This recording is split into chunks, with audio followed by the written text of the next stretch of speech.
The Hunchback of Notre-Dame by Victor Hugo.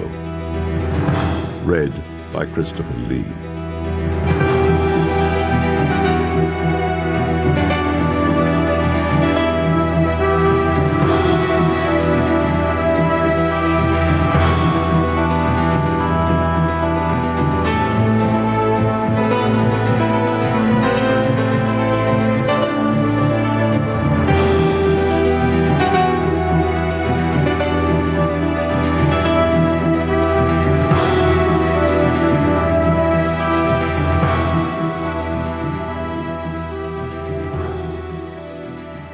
"348 years, 6 months, and 19 days ago today, the people of Paris awoke to hear all the church bells in the triple enclosure of the city, the university, and the town in full voice. Not that the 6th of January, 1482, is a day of which history has kept any record.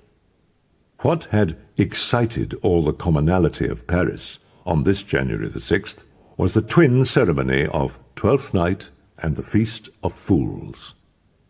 Today there was to be a bonfire on the Grève, a maypole at Braque's chapel, and a mystery play at the Palais de Justice. The people were mostly flocking the approaches to the Palais de Justice, for it was known that the Flemish ambassadors who had arrived 2 days before were intending to be present at the performance of the mystery, as well as at the election of the Fool's Pope, likewise due to take place in the Great Hall. These ambassadors, who were charged with arranging the marriage of the Dauphin to Marguerite of Flanders, had arrived in Paris only a few days before. In the centre of the hall, facing the main door and with its back to the wall, was a platform of gold brocade, onto which a private entrance had been made.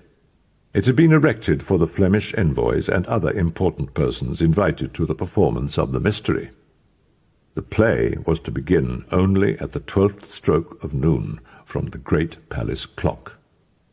A fair number of these worthy sightseers had been shivering since break of day in front of the great steps of the palace. So, long before the hour when the ambassadors were due to arrive, all that was to be heard were complaints and imprecations against the Flemings, the Cardinal of Bourbon, Madame Marguerite of Austria, the cold, the heat, the bad weather, the Bishop of Paris, the Fool's Pope, all to the great amusement of the bands of students and men-servants distributed among the crowd, who added to its discontent with their teasing and their pranks. Just then it struck 12. "Ah," said the whole crowd as one. The students fell silent. All eyes turned towards the platform reserved for the Flemish envoys. They waited 1, 2, 3, 5 minutes, a quarter of an hour. No one came. The platform remained deserted, the stage mute. "Begin right away! The mystery! The mystery! Right away!" the people shouted. Bass and treble instruments were heard to play from inside the scaffolding, the tapestry was raised, and 4 motley characters emerged wearing make-up, mounted the steep ladder to the stage, and formed up into a line in front of the audience. The mystery was starting. There was no ear more attentive, no heart more athrob, no eye more haggard, no neck more craned anywhere in that crowd than the eye, ear, neck, and heart of the author, of the poet, good Pierre Gringoire. The good-natured applause that greeted the opening of his prologue still reverberated deep inside him, but this first ecstasy was very soon disturbed. Suddenly the door to the reserved platform, which had so far remained so inopportunely closed, opened more inopportunely still, and the booming voice of the usher brusquely announced, "His Eminence, my Lord Cardinal of Bourbon." Poor Gringoire! The entry of His Eminence threw the audience into a turmoil. All heads turned towards the platform. You could no longer hear yourself speak. The Cardinal was an exalted personage indeed, a sight of whom was every bit as good as a stage play. He made his entry, greeted the spectators with a grandee's hereditary smile for the common people, and walked slowly towards his scarlet velvet armchair, followed by the Austrian and Flemish ambassadors, including Maître Jacques Coppenole of the town of Ghent. Gringoire hoped that the remainder of his work would be heard. Silence had in fact been restored among the audience after a fashion, but Gringoire had not noticed that at the time when the cardinal gave the order to continue, the platform was far from being full. Imagine an usher barking out in the middle of a play such asides as Maître Jacques Charmolue, King's Procurator in the Ecclesiastical Court, Gérard de Harlay, Squire, Keeper of the Office of Chevalier of the Night Watch in the town of Paris, and so on and so forth. The play was doomed. It was as if a magic and invisible thread had suddenly drawn all eyes to the platform. Every eye remained fixed there, and the new arrivals formed a continual distraction. It was heartbreaking. Nobody was listening. Nobody stood facing the poor abandoned mystery. However, the usher's brutal monologue ceased. Everyone had arrived, and Gringoire breathed again. The actors went bravely on, and now Maître Coppenole suddenly stood up, with every eye upon him, and Gringoire heard him deliver this abominable harangue. "Burgesses of Paris, I don't know what we're doing here. If that's what you call a mystery, it's not much fun. Nothing's happened. They should have brought some wrestlers from London or Rotterdam. They should have given us a Moorish dance or some other mummery. I was promised a feast of fools with the election of the Pope. We have our own fool's Pope in Ghent. And here's how we go about it. We gather a crowd. Then everyone in turn goes and sticks his head through a hole and pulls a face at the others. The one who pulls the ugliest face and gets the most applause is elected Pope. There. At least it'll be less tedious than listening to these chatterboxes." Gringoire would have liked to reply, but rage and indignation deprived him of the power of speech. He could only let himself be swept along by the torrent. In a twinkling, Coppenole's idea was all ready to be put into effect. The face-pulling contest would be staged in the small chapel opposite the platform. It was agreed that the contestants should stick their heads through a round hole in the stonework of the pretty rose window above the door. To reach this, they merely had to clamber up on two barrels, roughly balanced one on top of the other. From where he sat, Coppenole was in complete command.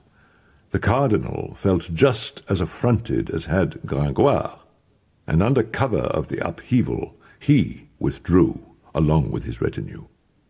The face-pulling began.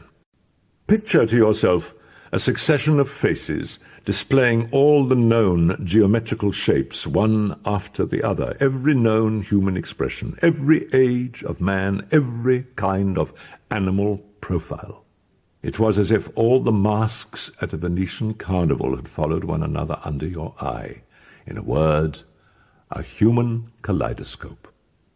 The great hall was nothing more than a huge, fiery furnace of shamelessness and joviality. The strange faces which came one by one to gnash their teeth at the rose window were like so many brands being hurled into the brazier. As for Gringoire, he was the only spectator left at his play. It was much worse than before. He could see only backs. And soon there was a thunder of applause mingled with deafening cheers. The fool's Pope had been elected. And the grimace just then lighting up the hole in the rose window was wonderful indeed. We shall not try to give the reader any idea of that tetrahedral nose, of that horseshoe mouth, of the tiny left eye obstructed by a bushy red eyebrow, while the right eye had vanished entirely beneath an enormous wen, of those irregular teeth, notched here and there like castle battlements, of that horny lip on which a tooth encroached like an elephant's tusk, of that cleft chin, and above all of the facial expression itself, with its crowning mixture of malice, astonishment, and sadness. The lucky fool's Pope was brought out in triumph. But it was now that the surprise and admiration reached a crescendo. The grimace was his real face, or rather his whole person was a grimace. A huge head sprouting red hair, between the two shoulders an enormous hump, a system of thighs and legs so strangely warped that they met only at the knees, broad feet and monstrous hands, and somehow, along with such deformity, an appearance of formidable energy, agility, and courage. Such was the Pope whom the fools had just given themselves. He was like a giant, broken in pieces, and badly reassembled. Maître Coppenole approached him in wonder. "By the Holy Cross, I've never seen anything so beautifully ugly in all my life." Quasimodo did not answer. He was, in fact, deaf. Meanwhile, all the beggars, manservants, and cut-purses had joined with the students and gone in procession to the lawyer's wardrobe to fetch the fool's Pope's cardboard crown and mock chimer. Quasimodo allowed himself to be dressed up without moving a muscle, and with a sort of proud submissiveness. Then they seated him on a multicolored litter. The yelling, ragged procession got under way to make, as was customary, its circuit of the internal galleries of the palace before parading the streets and crossroads. Night comes early in January. The streets were already in darkness when Gringoire left the palace. By the time he reached the Place de Grève, he was frozen stiff. He hurried to be near the bonfire, blazing splendidly in the middle of the square, but it was ringed by a considerable crowd. On closer inspection he realized that the circle was much bigger than it needed to be, and that in a huge space left free between the crowd and the fire, a young girl was dancing on an old Persian carpet thrown carelessly down beneath her feet. Gringoire, skeptical philosopher and ironical poet that he was so fascinated by this dazzling vision that he could not immediately make up his mind whether the girl was human being, fairy, or angel. Around her, all eyes were fixed and all mouths agape, and as she danced to the drumming of the tambourine she held above her head in her two pure round arms, slender, frail, quick as a wasp, with her golden unpleated bodice, her billowing brightly coloured dress, her bare shoulders, her slender legs uncovered now and again by her skirt, her black hair, her fiery eyes. She was indeed a supernatural creature. Truly, thought Gringoire, it's a salamander, a nymph, a goddess, a bacchante from Mount Menelaus. Among the innumerable faces tinged scarlet by the glow, there was one which seemed even more rapt in its contemplation of the dancer than any of the others. This was the face of a man, austere, calm, and saturnine. This man, whose dress was concealed by the crowd around him, did not look more than 35, yet he was bald, having no more than a few tufts of thin and already grey hair at his temples. His high, broad forehead was beginning to be lined, but his deep-set eyes shone with an extraordinary youthfulness, a burning vitality, and a profound passion. He kept them constantly fixed on the gypsy. The girl became out of breath and finally stopped, and the people applauded her affectionately. "Jolly," said the gypsy. Gringoire then saw a pretty little white goat come up. "Jolly," said the dancer, "it's your turn." She sat down and held her tambourine out to the goat. "Jolly," she continued, "what month of the year are we in?" The goat raised its front hoof and struck the tambourine once. They were indeed in the first month. The crowd applauded. "Jolly," the girl went on, turning her tambourine round another way, What day of the month is it?"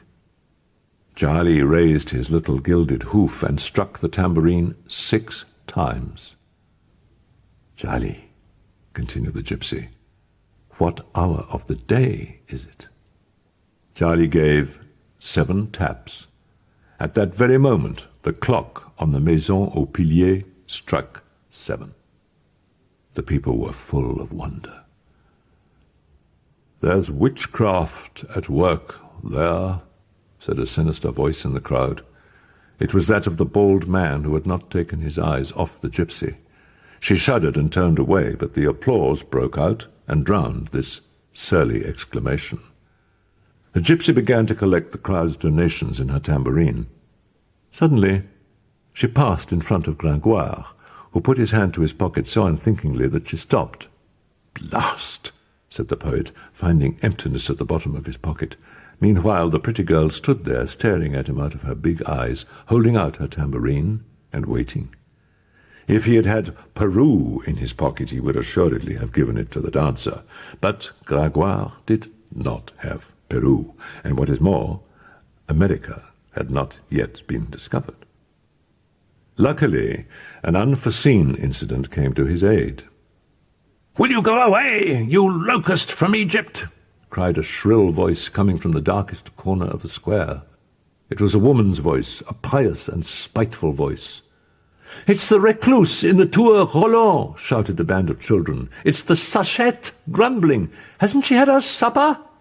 They all rushed towards the Maison aux Piliers. Meanwhile, Gringoire had taken advantage of the dancer's agitation to remove himself. The other spectators were at that very moment distracted by the procession of the Fool's Pope, which, having paraded a great many streets and crossroads, was now emerging into the Place de Grève with all its din and its torches. In front marched Egypt, the Duke of Egypt at their head, on horseback, with his counts on foot, holding his bridle and stirrups. Behind them, the Egyptians, men and women in any order, with their young children yelling on their shoulders, all of them in rags and tinsel. Then came the kingdom of the argot, that is to say, every thief in France, graded in order of rank, the lowest going in front. In the centre of the crowd was the new Pope of Fools, the bell-ringer of Notre-Dame, the hunchback Quasimodo. This was the first taste he had ever had of the delights of vanity. Just as Quasimodo, in this half-intoxicated state, was passing in triumph before the Maison aux Piliers, the spectators saw a man dash out from the crowd, and with an angry gesture snatch from Quasimodo's hands his gilded wooden crozier, the badge of his foolish papacy. The man wore ecclesiastical garb. Gringoire, who had not noticed him until then, recognized him. "It's Dom Claude Frollo, the Archdeacon." The formidable Quasimodo leapt down from the litter, and the women were turning away their heads so as not to see him tear the Archdeacon to pieces. He bounded up to the priest, looked at him, and fell to his knees. The priest snatched off his tiara, snapped his crozier in two, and ripped his tinsel cope. Quasimodo remained kneeling. The Archdeacon finally gave Quasimodo's powerful shoulder a rough shake and signalled to him to get up and follow him. Quasimodo got up. The priest resumed his serious, gloomy look, signalled to Quasimodo, and walked silently off. Quasimodo walked in front of him, scattering the crowd as he went. "All very wonderful," sighed Gringoire, "but where on earth am I going to find some supper?" He began, quite at random, to follow the gypsy. There is no better frame of mind in which to follow passers-by, especially female ones, through the streets, as Gringoire was happily doing, than not knowing where you will sleep. After all, he thought, she must live somewhere, and gypsies have kind hearts. Who knows? The streets were getting darker and emptier by the minute. In the past few moments, the girl's attention had been drawn to him. She had looked round at him several times. And so he had just begun to look down and count the paving stones and to follow her at a rather greater distance when, just as a bend in the street hid her from view, he heard her give a piercing cry. He hurried forward. The street was full of darkness, but Gringoire could just make out the gypsy struggling in the arms of two men who were trying to muffle her cries. "Help, Monsieur of the Watch!" cried Gringoire, and advanced bravely. One of the men holding the girl turned towards him. It was Quasimodo, who came up to him, hurled him 4 yards away on the paving stones with the back of his hand, and plunged rapidly into the shadows, carrying the girl over his arm like a silk scarf. His companion went after him, and the poor goat took up the rear, bleating plaintively. "Murder! Murder!" cried the unfortunate gypsy. "Stop where you are, wretches!" suddenly thundered the voice of a horseman. It was a captain of archers of the king's ordnance, armed from head to foot and with a broadsword in his hand. He snatched the gypsy from the amazed Quasimodo's arms, laid her across his saddle, and just as the redoubtable Hunchback had got over his surprise and was dashing forward to recover his prey, 15 or 16 archers who had been close behind their captain appeared, clutching their large swords. Quasimodo was smothered, seized, pinioned. There can be no doubt that his face alone, made even more hideous by anger, would have put the whole squadron to flight. But at night he was deprived of his most fearsome weapon, his ugliness. His companion had vanished during the struggle. The gypsy sat up gracefully on the officer's saddle, rested her 2 hands on the young man's 2 shoulders. She broke the silence by saying to him, softening her already soft voice, "What is your name, Monsieur le Gendarme?" "Captain Phoebus du Château-Père, at your service, my beauty," answered the officer, drawing himself up. "Thank you," she said, and slid down from his horse and ran off. After running for a time at top speed in any direction at all, as he searched for a way through and out of all those old meandering pavements of Les Halles, our poet halted and then retraced his steps, searching for his bearings with nose to the wind and ears cocked. But in vain. It was nothing but intersecting houses, cul-de-sacs, and converging streets, in the midst of which he was constantly hesitating and wondering. He finally lost patience and exclaimed solemnly, "A curse on all crossroads! The devil created them in the image of his fork." This exclamation relieved him somewhat, and a kind of reddish reflection which he spotted at the same moment down the end of a long narrow alleyway completed the restoration of his morale. He'd only taken a few steps down the long sloping alleyway when he noticed something rather peculiar. It was not empty. Here and there, dim, shapeless figures of some kind were crawling down it, all making for the light which flickered at the end of the street. Gringoire continued forward, and had soon come up with a wretched, legless cripple hopping along on his hands, like an injured harvest spider with only 2 legs left. He pressed on. He caught up another of these travelling shapes. It was a cripple, so lame and one-armed that the complicated system of crutches and wooden legs supporting him made him look like a walking builder's scaffold. He tried to walk faster, but for the 3rd time something barred his path. This was a blind man who was rowing about him in the air with his stick as he was pulled along behind a huge dog. Pierre continued on his way, but the blind man began to lengthen his own stride at the same time, and now the cripple and the legless man came hurrying up from different directions, their begging bowls and crutches sounding loudly on the stones. Then all 3 began jostling at poor Gringoire's heels and chanting their refrains. He began to run. The blind man ran. The lame man ran. The man with no legs ran. And then, as he penetrated further down the street, the legless, the blind, and the halt came swarming around him, together with the one-armed, the one-eyed, and the lepers with their sores. It occurred to him to try and return the way he had come, but it was too late. The whole legion had closed up behind him, and his 3 beggars were holding on to him. At last he reached the end of the street. It opened out into an immense square, where hundreds of scattered lights flickered in the hazy night mist. "Where am I?" said the terrified poet. "In the Court of Miracles," replied a 4th spectre who had accosted them. "Upon my soul," Gringoire went on, "I can see blind men staring and lame ones running, but where's the Saviour?" The answer was a peal of sinister laughter. The poor poet took a look around him.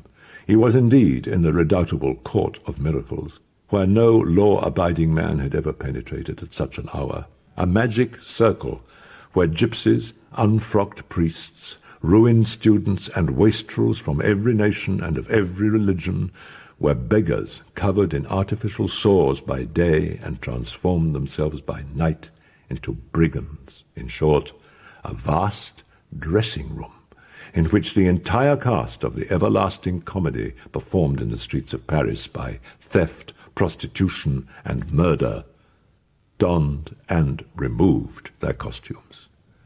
Here and there gleamed fires. There was the sound of shrill laughter, squalling babies, women's voices.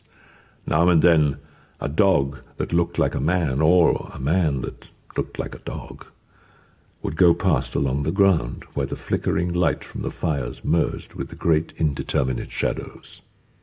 In this city, the boundaries between races and species seemed to have been abolished, as in a pandemonium. Amongst this population, everything fitted together, was merged, mingled, and superimposed. Everyone was part of everything. It was like some new world, unknown, unprecedented, shapeless, reptilian, teeming, fantastic. A distinct shout went up from the vociferous mob pressed around him. "Take him to the king! Take him to the king!" Around a large fire, burning on a big circular flagstone, a few rickety tables had been set up, on which gleamed a number of jugs dripping wine and barley beer. From everywhere came bursts of loud laughter and obscene singing. Next to the fire was a barrel, and on the barrel was a beggar. This was the king on his throne. Gringoire dared neither breathe nor raise his eyes. Meanwhile the king addressed him from the top of his cask. "Who's this scum?" Gringoire shuddered. The voice reminded him of another voice which only that morning had dealt his mystery play its first blow. He looked up. It was, indeed, Clopin Trouillefou. "What have you got to say in your defense? Your name, scum, and that's all. Listen, we are your judges. You have entered the kingdom of the Argot without being an Argotier. You have violated the privileges of our town. You must be punished. You will be hanged. As you use our kind among you, so we use your kind among us. We need now and again to see a respectable face above the hempen collar. Makes the whole thing honourable. I shall have you hanged for the amusements of the truants, and you shall give them your purse to buy a drink." "Forgive me, my lord, King of Tunis," replied Gringoire. "It's worth it. One moment. Listen to me. You can't condemn me without a hearing." But his unhappy voice had been drowned by the din going on all around him. In the meantime, Clopin Trouillefou seemed to confer for a moment with the Duke of Egypt and the Emperor of Galilee, who was completely drunk. Then he cried shrilly, "Silence there! Listen," he said to Gringoire. "I don't see why you shouldn't be hanged, but here's one way you can get out of it, for now. Will you be one of us?" "Oh, I will, indeed, I certainly will," he said. "You want to be a truant?" "Surely," replied the poet. "Wanting to isn't everything," said the surly Clopin. "Goodwill never put another onion in the soup. To be received into the Argot, you've got to prove you're some use, and to do that, you must search the dummy. I'll search anything you like, said Gringoire. A dummy hung from a rope by its neck, dressed in red, and so laden down with sheep bells and tinklers you could have harnessed 30 Castilian mules with them. These hundreds of bells shivered for a time with the swinging of the rope, then gradually grew faint and were finally... Clopin, showing Gringoire a rickety old stool set underneath the dummy, ordered, "Up on there!" "God's death!" objected Gringoire. "I shall break my neck." "Up!" repeated Clopin. "Now," the King of Tunis went on, "twist your right foot round your left leg and stand on tiptoe. Here, briefly, is what you do. You will stand on tiptoe, as I say. That way, you will be able to reach the dummy's pocket. You will search it. You will pull out a purse from it. And if you do all that without us hearing any bells, fine. You will be a truant." "Oh, I'll take good care not to," said Gringoire. "And if I make the bells play—" "Then you'll be hanged, understand?" "Many thanks," replied the poet. Seeing there was to be no respite, he steeled himself. He twisted his right foot round his left leg, drew himself up on his left foot, and stretched out his arm.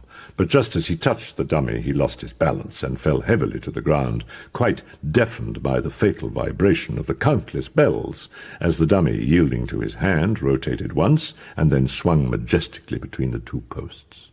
"Curse it!" he cried as he fell, and he remained face downwards on the ground, like a corpse. Meanwhile he could hear the satanic laughter of the truants, and the voice of Trouillefou saying, "Pick the rogue up, and hang him forthwith." The Argotier made him climb on the stool. Clopin came up to him, passed the rope round his neck, and tapped him on the shoulder. "Farewell, friend." Another second, and it would have been all over. "1 minute," he said. "I was forgetting. It's customary not to hang a man without asking whether there's a woman who wants him." Gringoire breathed again. "Hold there!" cried Clopin, once more up on his cask.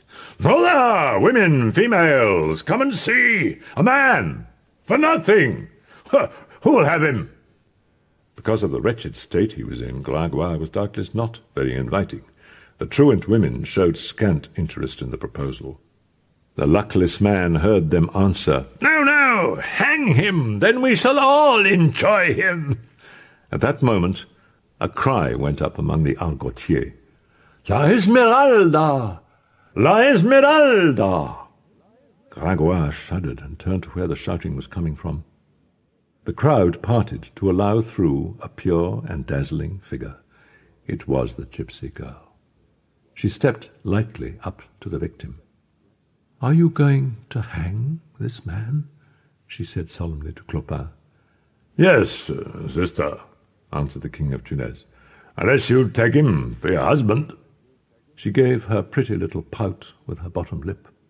"I'll take him," she said. Whereupon Gringoire firmly believed that he'd been living a dream ever since that morning, and that this was its continuation. The slip knot was removed, and the poet made to get off the stool. The Duke of Egypt, without uttering a word, brought a clay pitcher. The gypsy held it out to Gringoire. "Throw it on the ground," she told him. The pitcher broke into 4 pieces. "Brother," the King of Egypt then said, laying his hands on their foreheads, "she is your wife. Sister, he is your husband. For 4 years. Begone." A few moments later, our poet found himself in a snug, warm little room, sitting before a table with a good bed in the offing, and all alone with a pretty girl. The girl seemed to be paying him no attention. She came and went, she moved a stool, she talked to her goat, now and again she pouted. Finally she came and sat by the table, and Gringoire could study her in comfort. "She saved my life this evening, my guardian angel. A pretty woman who must be madly in love with me to have taken me the way she did. I don't really know how it came about, but I am her husband. With this idea in his head and his eyes, he approached the girl in so amorous and soldierly a fashion that she recoiled. "What do you want with me?" she said. "Well," Gringoire went on, becoming more and more ardent, "am I not yours, my sweet? Are you not mine?" And, all innocence, he took her by the waist.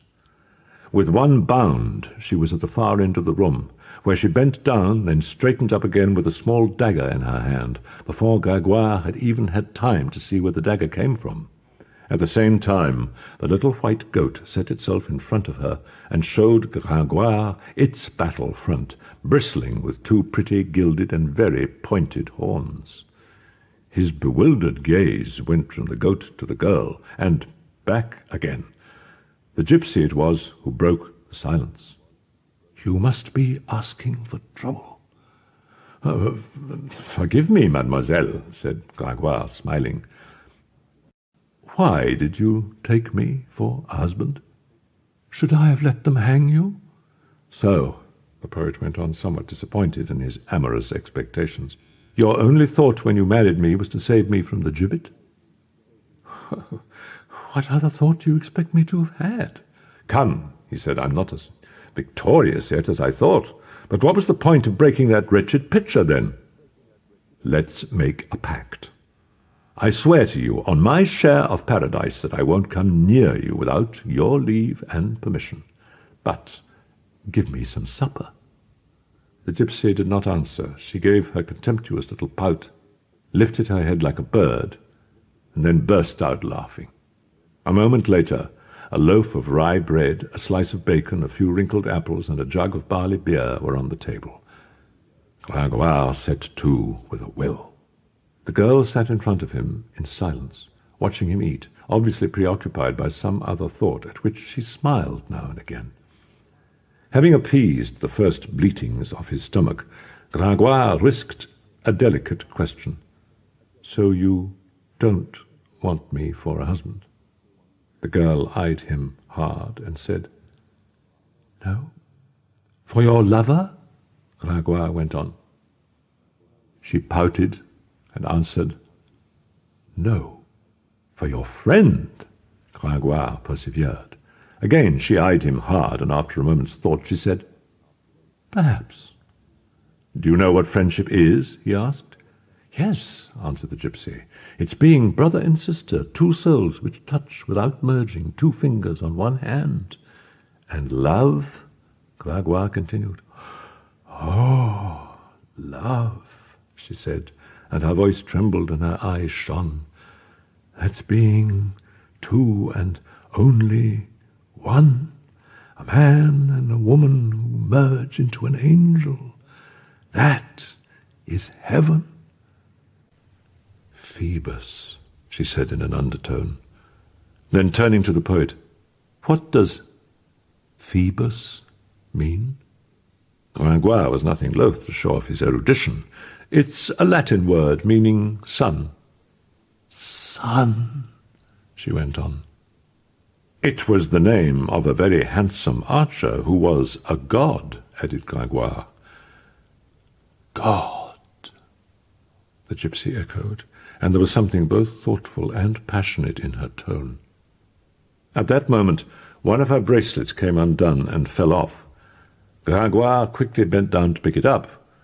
When he stood up again, the girl and the goat had vanished. He heard the sound of a bolt. A small door, which no doubt led to a neighbouring room, had been fastened on the outside. 16 years prior to the events of this story, one fine Sunday morning, a living creature was deposited after Mass in the church of Notre-Dame on the wooden bed where it was customary to expose foundlings to public charity.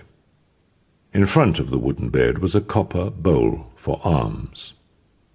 The creature seemed to be exciting the liveliest curiosity amongst the quite large group that collected round the wooden bed. They were nearly all old women. "It's not a child, Agnès." "It's a monkey gone wrong," remarked Gaucher. "It's a miracle," put in Henriette la Gautière. "His squalling would deafen a cantor," Gaucher continued.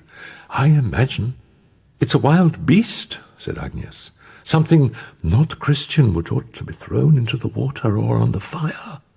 It was a very angular, very restless, small lump, imprisoned in a canvas sack with its head protruding. This head was more than a little deformed. All you could see was a forest of red hair, one eye, a mouth, and some teeth. "It's my opinion," exclaimed Jehan de la Tarme, "that it would be better for the villains of Paris if this little magician were lying on a faggot rather than on a plank of wood." For the past few moments a young priest had been listening to the women's arguments. He brushed through the crowd in silence, examined the little magician, then stretched out his hand over him. "I adopt this child," said the priest. He took him into his cassock and carried him off. Once the initial shock had passed, Jehan de la Tarme whispered into La Gautiere's ear, "Didn't I tell you, sister, that young clerk, Monsieur Claude Frollo, was a sorcerer?"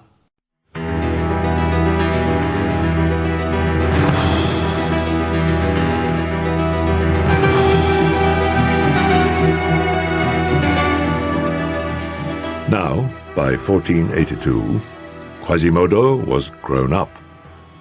For several years past he'd been bell ringer at Notre-Dame, thanks to his adopted father, Claude Frollo, who had himself become archdeacon. Forever cut off from the world by the double fatality of his unknown birth and his bodily deformity, the poor devil had grown used to seeing nothing of the world outside the religious walls that had gathered him into their shadow. As he grew bigger and developed, Notre-Dame had been for him, in turn, egg, nest, house, homeland, and universe. And there was, for a fact, a sort of mysterious pre-existing harmony between the creature and the building. When he was still quite small, hauling himself crookedly and jerkily along beneath the gloom of the vaults, he looked, with his human face and his animal's limbs, like the native reptile of these damp and sombre flagstones, where the shadows of the Romanesque capitals cast so many strange shapes. Little by little, developing always in harmony with the cathedral, living in it, sleeping in it, hardly ever leaving it, subject day in and day out to its mysterious pressure, he came to resemble it, to be incrusted on it, as it were, to form an integral part of it. One might almost say that he had taken on its shape, just as the snail takes on the shape of its shell. So deep was the instinctive sympathy between the old church and himself that he somehow adhered to it like the tortoise to its shell. The gnarled cathedral was his carapace. It had no depths to which he had not penetrated, no heights he had not scaled. By dint of leaping, climbing, and disporting himself amidst the chasms of the gigantic cathedral, he had turned more or less into a monkey and a mountain goat. But a fatality dogged the poor foundling. Having become bell-ringer of Notre-Dame at the age of 14, a fresh infirmity had come to make him complete. The bells had ruptured his eardrums. He had gone deaf. And now he turned his face towards men only reluctantly. His cathedral sufficed him. It was peopled by marble figures, kings, saints, and bishops, who at least did not burst out laughing in his face, but only stared down at him quietly and kindly. Sometimes he would spend whole hours at a time crouching in front of one of the statues, in solitary conversation with it. Should somebody come, he fled like a lover surprised during his serenade. The cathedral was not only society for him, but the universe too, the whole of nature. The only espalier he could conceive were the stained glass windows, which were always in flower. The only shade, that of the stone foliage blossoming in clumps, laden with birds on the Saxon capitals. The only mountains, the colossal towers of the church. The only ocean, the Paris that surged at their feet. What he loved above all else in this maternal edifice, what at times made him happy, were the bells. He loved them, He caressed them, he spoke to them, he understood them. He cherished them all, from the carillon in the spire over the crossing to the great bell of the portal. For him, the spire above the crossing and the two towers were like three great cages, where the birds, which he had raised himself, sang only for him. It was these same bells that had made him deaf, but mothers often love best the child that has made them suffer the most. The presence of this extraordinary being seemed somehow to infuse the whole cathedral with the breath of life, and under his hand, indeed, the cathedral seemed a docile and obedient creature. It waited on his wishes before raising its great voice.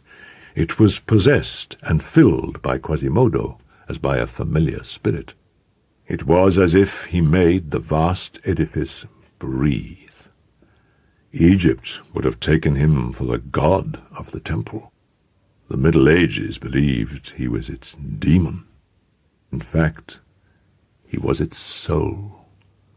So much so that for those who know that Quasimodo actually existed, Notre-Dame is today deserted, inanimate, dead. That vast body is empty. It is a skeleton. The spirit has left it, and all you can see is where it was. On the morning of the 7th of January, 1482, the day following the holiday, by 8 o'clock in the morning, several dozen townsmen and townswomen were crammed and squashed into a dark corner of the lower courtroom of the Châtelet, between a strong oak barricade and the wall, blissfully watching the varied and delightful spectacle of civil and criminal justice being meted out somewhat confusedly and quite haphazardly by Maître Florian Barbedienne, auditor of the Châtelet and lieutenant to the provost. The room was small, with a low vault. At the far end stood a table covered in fleur-de-lis, together with a big armchair of carved oak, which was the provost's, and was empty, and on the left a stool for the auditor, Maître Florian. A shaft of wan January daylight from a single lancet window fell on two grotesque figures, the whimsical stone demon carved on the keystone, and the judge, sitting at the end of the room above the fleur-de-lis.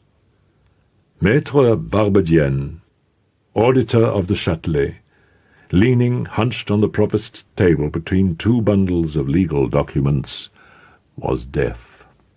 A judge, in actual fact, only needs to seem to be listening, and the venerable auditor fulfilled this condition, the one essential of good justice, all the better in that his attention could not be distracted by the slightest sound. Before him stood Quasimodo, pinioned, swathed, trussed, and bound, and under strong guard. He was sombre, silent, and calm. Meanwhile, Maître Florian was leafing intently through the documents of the charge, and having glanced at them, he began the interrogation. "Your name?" Quasimodo continued to stare fixedly at the judge and did not answer. The judge, who was deaf and totally ignorant of the deafness of the defendant, thought he had replied, and continued with his stupid and mechanical self-assurance. "Good. Your age?" Quasimodo did not reply to this question either. The judge thought it had been answered, and went on. "Now, your trade?" Still the same silence. "That will do," went on the imperturbable auditor, assuming that the defendant had completed his third reply. "You are accused, primo, of nocturnal disturbance, secundo, of an unlawful act of violence against the person of a loose woman, tertio, of insubordination and disloyalty towards the archers of the ordinance of the king our master. Justify yourself on all these points. Clerk, have you written down what the defendant has said so far?" At this luckless question, a roar of laughter went up from clerks and spectators alike, so violent and so universal that the two deaf men could not but be aware of it. Quasimodo turned round with a scornful shrug of his hump back. while Maître Florian, equally amazed, and supposing the laughter to have been provoked by some irreverent rejoinder from the prisoner, made visible for him by that shrug of the shoulders, apostrophized him indignantly. "The answer you have just given, you scoundrel, deserves the noose. You know to whom you are speaking?" Which outburst was not calculated to stay the general explosion of merriment. Quasimodo alone remained unsmiling, for the good reason that he understood nothing of what was going on around him. The judge was getting more and more irate, when the low door at the back suddenly opened to admit the provost himself. Maître Florian did not break off when the provost entered, but swung half round on his heel and abruptly aimed the harangue with which a moment before he had been blasting Quasimodo at him instead. "My lord," he said, "I request such penalty as shall please you against the accused here present for a grave contempt of court." Messire Robert d'Estouteville, the provost, addressed Quasimodo sternly. "What did you do, then, to find yourself here, scum?" The poor devil answered, in a raucous, guttural voice, "Quasimodo!" Messire Robert shouted, red with anger, "Are you making fun of me, too, you double-dyed scoundrel? Bell ringer at Notre-Dame," replied Quasimodo, thinking he had to explain who he was. "Bell ringer! I'll have them play a carillon on your back with horsewhips round the crossroads of Paris. Do you understand, scum? If it's my age you want to know, I think I shall be 20 at Martinmas," said Quasimodo. This was too much to bear. The provost could not contain himself. "Sergeant, you will take this scoundrel to the pillory on the grave. You will beat him and turn him for 1 hour." The clerk felt moved by pity for the poor wretch who had been condemned, and came as close as he could to the ear of the judge, and said, pointing to Quasimodo, "The man is deaf." Maître Florian was so hard of hearing that he didn't hear a single word of what the clerk was saying to him. However, he wanted to appear to have heard, and he answered, That's different. I didn't know that. In that case, 1 hour extra in the pillory." And he signed the sentence so modified. At the time of which we are writing, the cell of the Tour Roland was occupied. If the reader wishes to know by whom, he need only listen to the conversation of 3 worthy gossips who, just as we fixed his attention on the rat-hole, were walking in that self-same direction, coming up river from the Châtelet towards the grave. "We must hurry, Demoiselle Mahiette," said the youngest of the 3. "I'm very much afraid we shall get there too late. They told us at the Châtelet they were going to take him to the pillory straight away." Mahiette suddenly let out a cry. "Look at those people who've collected there at the end of the bridge. There's something in the middle of them they're looking at." "I can hear tambourine, in fact," said Gervaise. "I think it's little Smeralda doing her performance with her goat. Quick, Mahiette, walk faster and pull your boy along. You came here to see the curiosities of Paris. You, yesterday, saw the Flemings. Today, you must see the gypsy girl." "The gypsy?" said Mahiette, turning sharply about and forcibly clutching her son's arm. "God forbid! She'd steal my child." "Gypsies steal your child?" said Gervaise. "That's a very odd notion." "What is odd," remarked Oudarde, "is that the sachette thinks that about gypsies too. You'll see her in a minute at her window on the grave. We don't know why she's so terrified of Romanis and gypsies." "But why do you run away, Mahiette, the minute you set eyes on them?" "Ah, said Mahiette, grasping her child's round head in both hands. "I don't want what happened to Paquette la Chantefleurie to happen to me." "That's a story you must tell us, my good Mahiette," said Gervaise, taking her by the arm. "Gladly," replied Mahiette, who was from Reims. "But you really must come from Paris if you don't know it. Paquette La Chantefleurie was a pretty girl of 18, and it's her own fault if today she isn't, like me, a good, plump, hale mother of 36. But it was too late for that, even by the time she was 14. In 61, the year our King Louis XI, whom God preserve, was crowned, Paquette was so gay and so pretty that she was known everywhere as La Chantefleurie. Poor girl. She had pretty teeth, and she loved to display them by laughing. But a girl who loves laughing is on the way to weeping. Beautiful teeth are the downfall of beautiful eyes. We saw she was done for straight away one Sunday when she came to church with a gold crucifix about her neck. At 14, did you ever? First, it was the young Viscount of Cormontreuil, then Messire Henri de Triancourt, the king's master of horse, and soon poor Chantefleurie became common property. That's not such an unusual story, said Gervaise, and I don't see any gypsies or children in it. Patience, resumed Mariette. You are about to see a child. 16 years ago this month, Paquette gave birth to a little girl. I can't tell you how happy she was. She was all over it, crying and fondling and kissing it. She nursed the child herself, made baby clothes for it out of her blanket, the only one she had left on her bed, and no longer felt cold or hungry. Her looks returned. She went back to her debauchery. Chantefleurie had visitors once again. She found new purchasers for her wares, and out of such horrors she made layettes, bonnets and bibs, lace vests and little satin hoods, and never even thought of buying herself another blanket. In fact, little Agnes had a pair of shoes the like of which King Louis XI certainly never had. Her mother sewed and embroidered them for her herself. They really were the daintiest pink shoes you ever set eyes on. Moreover, it wasn't only Paquette's baby's feet that were pretty. I saw her when she was only 4 months. She was an angel. She'd have been a dark-haired beauty by 16. Her mother became more and more besotted with her every day. One day, some very strange sorts of horsemen arrived in Reims. They were beggars and truants who were riding through the district, led by their duke and their counts. They had swarthy skins, very curly hair, and silver rings in their ears. They looked in your hand and told you marvellous prophecies, but nasty stories went around about them, stealing children, cutting purses, and eating human flesh. The fact is, they said things to amaze a cardinal.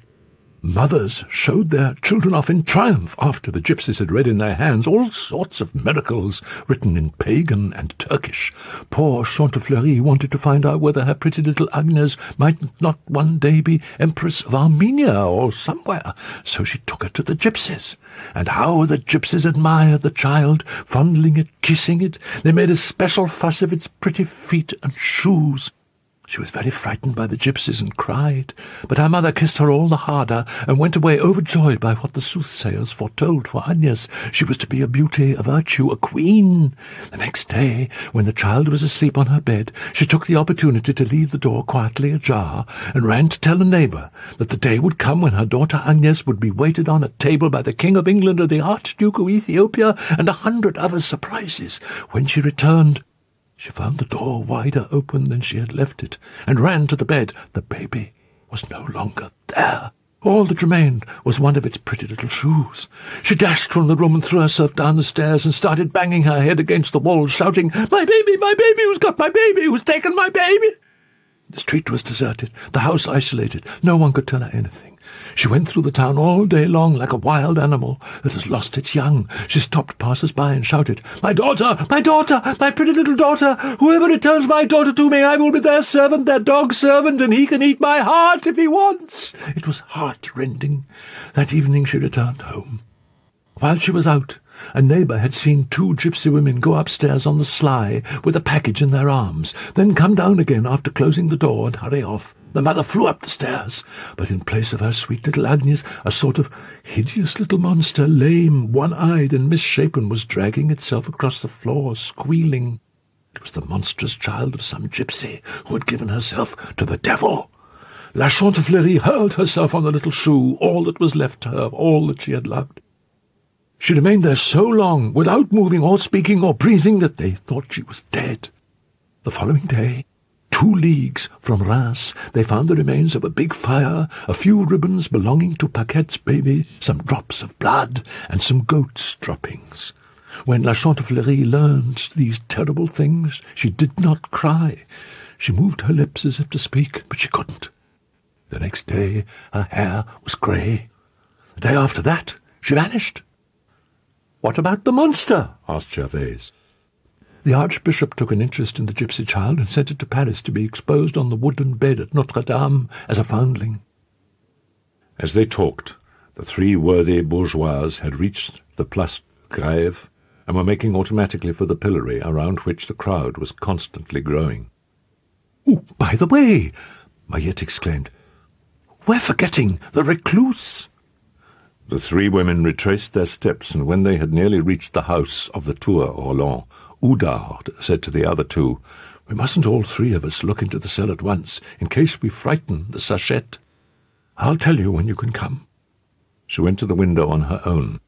A moment later she put a finger to her lips and beckoned Mayette to come and look. In one corner of the cell, on the bare flagstones that formed the floor, sat, or rather squatted, a woman clad in brown sacking, and with her long grey hair falling forward over her face. A gaunt and severe profile could just be discerned beneath the hair. It was as if she had been turned to stone like the cell, to ice like the season. Her hands were clasped, her eyes fixed. At first glance you would have taken her for a spectre, at second for a statue. Mayette was examining that haggard, wizened, and dishevelled head, and her eyes filled with tears. "What is the woman's name?" she asked Oudard. Oudard answered, "We call her Sister Gudule." "I call her Paquette La Chantefleurie," Mayette replied. Oudard looked, and in the corner on which the recluse's eye was fixed in gloomy ecstasy she saw a tiny pink satin shoe, embroidered with lots of gold and silver spangles.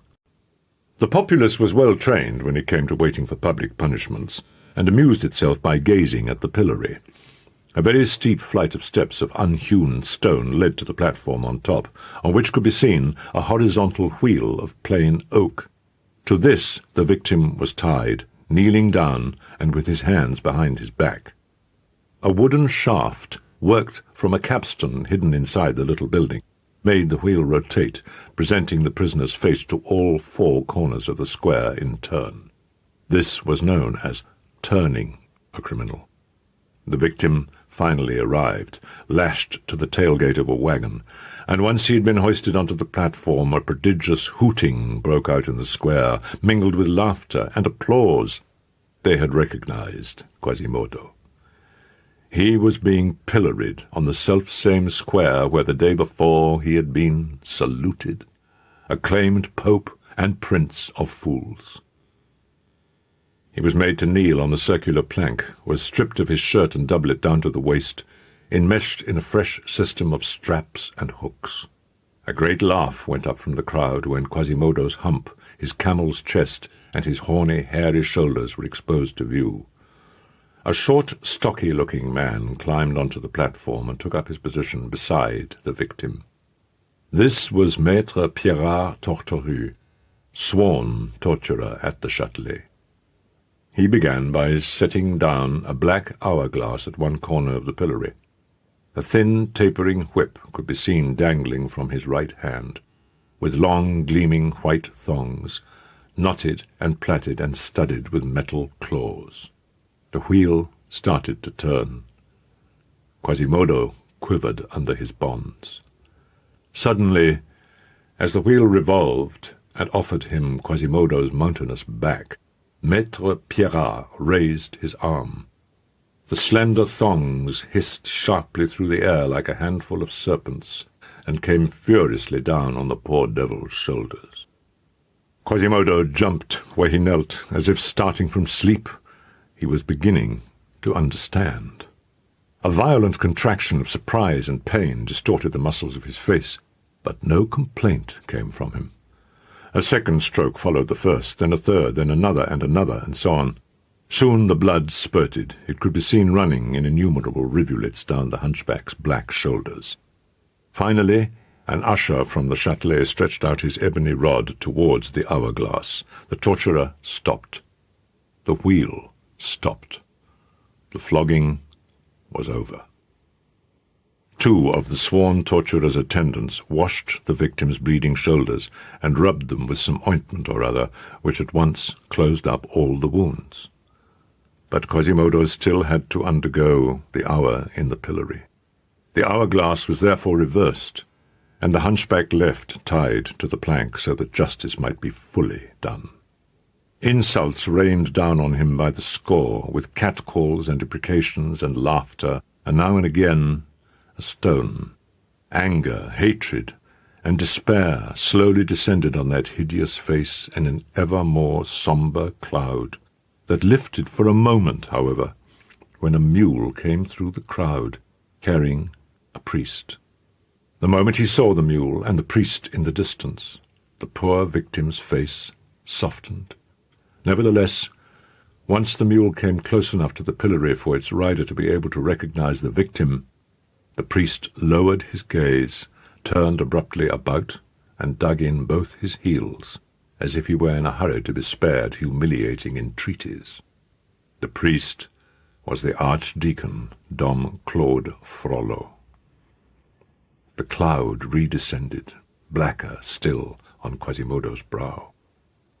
Suddenly he again writhed around in his chains, and breaking the silence he had obstinately kept up until that moment, he shouted in a furious, raucous voice, which sounded more like a dog's bark than a human cry, and was drowned by the sound of jeering.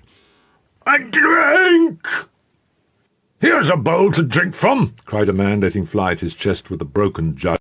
"You made my wife give birth to a 2-headed baby just by walking past her, and my cat to a 6-legged kitten," squealed an old woman, hurling a tile at him. "A drink!" panted Quasimodo for the 3rd time. Just then he saw the populace draw back. A strangely dressed young girl stepped out from the crowd. She was accompanied by a little white goat with gilded horns, and was carrying a tambourine in her hand. It was the gypsy girl he had tried to abduct the night before, an assault for which he dimly sensed he was being chastised at this very moment. He did not doubt but that she too had come to get her revenge, and to let fly at him like all the others. He saw her climb quickly up the ladder. Without uttering a word, she approached the victim, who was writhing about in a vain attempt to escape her. Then she unfastened a gourd from her belt, and raised it gently to the wretched man's parched lips. And then, in that hitherto dry, burnt eye, a large tear was seen to form, which rolled slowly down his deformed face, for so long contorted by despair. It was, perhaps, the first tear the luckless man had ever shed. It was at that moment that the recluse noticed the gypsy on the pillory from the window of her cell, and hurled her sinister imprecation at her. "A curse on you, daughter of Egypt! A curse! A curse!" Each day, 1 hour before sunset, the archdeacon used to climb the staircase to the tower and shut himself up in his cell, where he sometimes spent the whole night. On this particular day, just as he reached the low door to his den, the sound of a tambourine and of castanets reached him from the square in front of the cathedral, and in a moment Claude Frollo was on top of the tower. He stood there, grave and unmoving, absorbed in a look and a thought. The whole of Paris lay at his feet, with the countless spires of its buildings, with the river snaking beneath its bridges and the population rippling through the streets. But in that whole town the archdeacon had eyes for only one point, the Place du Parvis. In that whole crowd for only one figure, the gypsy. And so utterly motionless was his whole body, so petrified was the smile that contracted his features, that it seemed as if the only part of Claude Frollo which was still alive was his eyes. The gypsy was dancing, nimble, light of foot, joyous. She felt nothing of the weight of that formidable stare, falling perpendicularly down on her head. A man, attired in a red and yellow cassock, sat on a chair a few feet away from the dancer and took the goat's head on his knees. This man seemed to be the gypsy's companion. "Who is that man?" the archdeacon muttered to himself. "I've always seen her on her own." A few minutes later he emerged into the square through the door at the foot of the tower. But in place of the gypsy he could see only the man in red and yellow. "Mother of God!" exclaimed the archdeacon. "What's Maître Pierre Gringoire doing here?" And he signalled Gringoire to follow him into the cathedral, which was already in gloom and deserted. After they had walked a few paces, Dom Claude leant against a pillar and fixed Gringoire with his eye. "Come here, Maître Pierre. You must explain many things to me. How comes it that you are now the companion of the dancer from Egypt?" "Good gracious," said Gringoire. "Fact is, she's my wife, and I'm her husband." The priest's sinister eye kindled.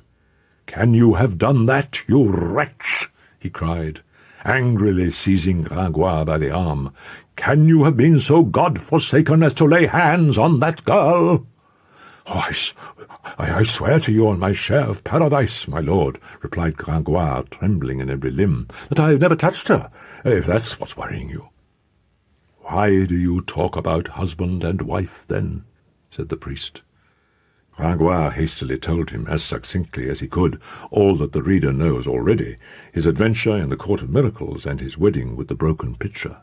It appeared, for the rest, that this wedding had not yet had any outcome. "It's disappointing," he said in conclusion, "but that's the unfortunate result of marrying a virgin." "What do you mean?" asked the archdeacon. "It's rather difficult to explain," answered the poet. "It's a superstition. My wife is a foundling, or lostling, which comes to the same thing. She wears an amulet round her neck which will one day lead her to her parents, but which could lose its virtue if the young girl lost hers, from which it follows that we both of us remain very chaste." "So," Dom Claude went on, the clouds lifting more and more from his brow, "you don't think, Maître Pierre, that any man has ever approached this creature?" "Oh, what do you expect a man to do against a superstition, Dom Claude? She's taken it into her head." La Esmeralda was, in Gringoire's judgment, an inoffensive and charming creature, and pretty, apart from a peculiar way she had of pouting, an innocent and passionate girl, ignorant of everything and enthusiastic about everything. In any case, in his soul and conscience, he was not at all sure he was madly in love with the gypsy. He was almost equally fond of the goat. It was a charming animal, gentle, intelligent, and witty, a performing goat. Such performing animals were common enough. They were objects of great wonder and often led their mentors to the stake. The sorcery of the goat with the gilded hooves, however, was a quite innocent mischief. It had been trained by the gypsy, who had so rare a gift for such delicate tasks that in 2 months she had taught the goat to write the word Phoebus with movable letters. "Phoebus?" said the priest. "Why Phoebus?" "I don't know," answered Gringoire. "It may be a word she thinks is endowed with some magic and secret virtue. She often repeats it under her breath when she thinks she's alone." "Are you sure it is only a word, and not a name?" Claude went on with his penetrating stare. "Whose name?" said the poet. "How should I know?" said the priest. Night was falling. The crossroads was in darkness. From a distance, the tavern, full of candles, blazed in the shadows like a forge. As he came out into the Rue Saint-André-des-Arts, Captain Phoebus realized someone was following him. Chancing to look round, he saw a sort of shadow creeping along the walls behind him. He stopped. It stopped. He set off again. The shadow set off again. This did not worry him greatly. "Ah," he said to himself, "haven't seen a sou." Just as he saw the shadow slowly approaching, it stopped, and fixed on Phoebus 2 eyes full of that uncertain light which the pupils of a cat give off at night. The captain was a brave man, and would have been little worried by a robber brandishing a sword, but his blood ran cold at this walking statue, this man of stone. There were current at that time rumours of some kind of spectral monk who roamed the streets of Paris at night, and these now came dimly back to him. The shadow's hand came out from beneath its cloak and descended on Phoebus's arm with the weight of an eagle's claw. At the same time, the shadow spoke. "Captain Phoebus de Chateaupert, you have a rendezvous this evening?" "Yes," replied Phoebus in utter amazement. "At 7 o'clock?" "In a quarter of an hour. At La Falourdels." "Absolutely right." "With a woman?" "Confiteor, whose name is L'Esmeralda," said Phoebus gaily. At this name, the shadow's claw shook Phoebus's arm in rage. "Captain Phoebus de Chateaupert, you are lying!" "Christ and Satan!" cried the captain. "That's a word that seldom assails the ear of a Chateaupert. You would not dare repeat it."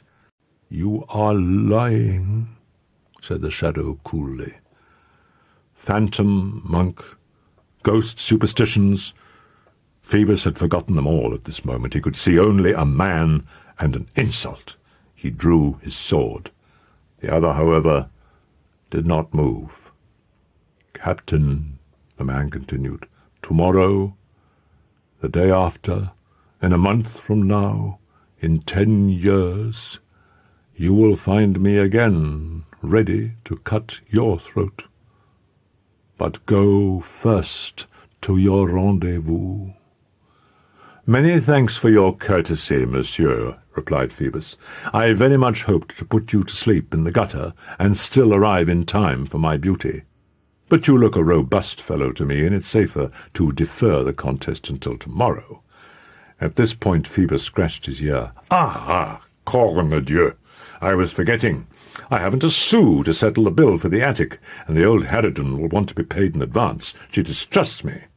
"Here's something to pay with." Phoebus felt the stranger's cold hand slip a large coin into his own. "On one condition," said the man. "Hide me in some corner where I can see whether the woman really is the one whose name you spoke." "Oh," answered Phoebus, "that's quite all right with me. We'll take the Saint-Martin room. You can watch comfortably from the dog kennel next door." They set off quickly. After a few minutes the sound of the river told them they were on the Pont Saint-Michel, which had houses on it in those days. Phoebus stopped in front of a low door and knocked roughly on it. The door opened at once, and the visitors could see an old woman and an old lamp, both of them shaking. The woman was bent double and dressed in rags, and her doddering head was done up in a duster. The interior of the hovel was as derelict as she. As he penetrated into this lair, Phoebus's mysterious companion pulled his cloak up to his eyes. The old woman gestured to the 2 gentlemen, as she called them, to follow her, and preceded them up the ladder. When they reached the floor above, she set her lamp down on a chest, and Phoebus, as an habitué of the establishment, opened a door giving onto a dark recess. "Go in, my dear fellow," he said to his companion. The man in the cloak obeyed without answering a word. The door closed behind him. He heard Phoebus bolt it again, and a moment later go back down the stairs with the old woman. The light had vanished.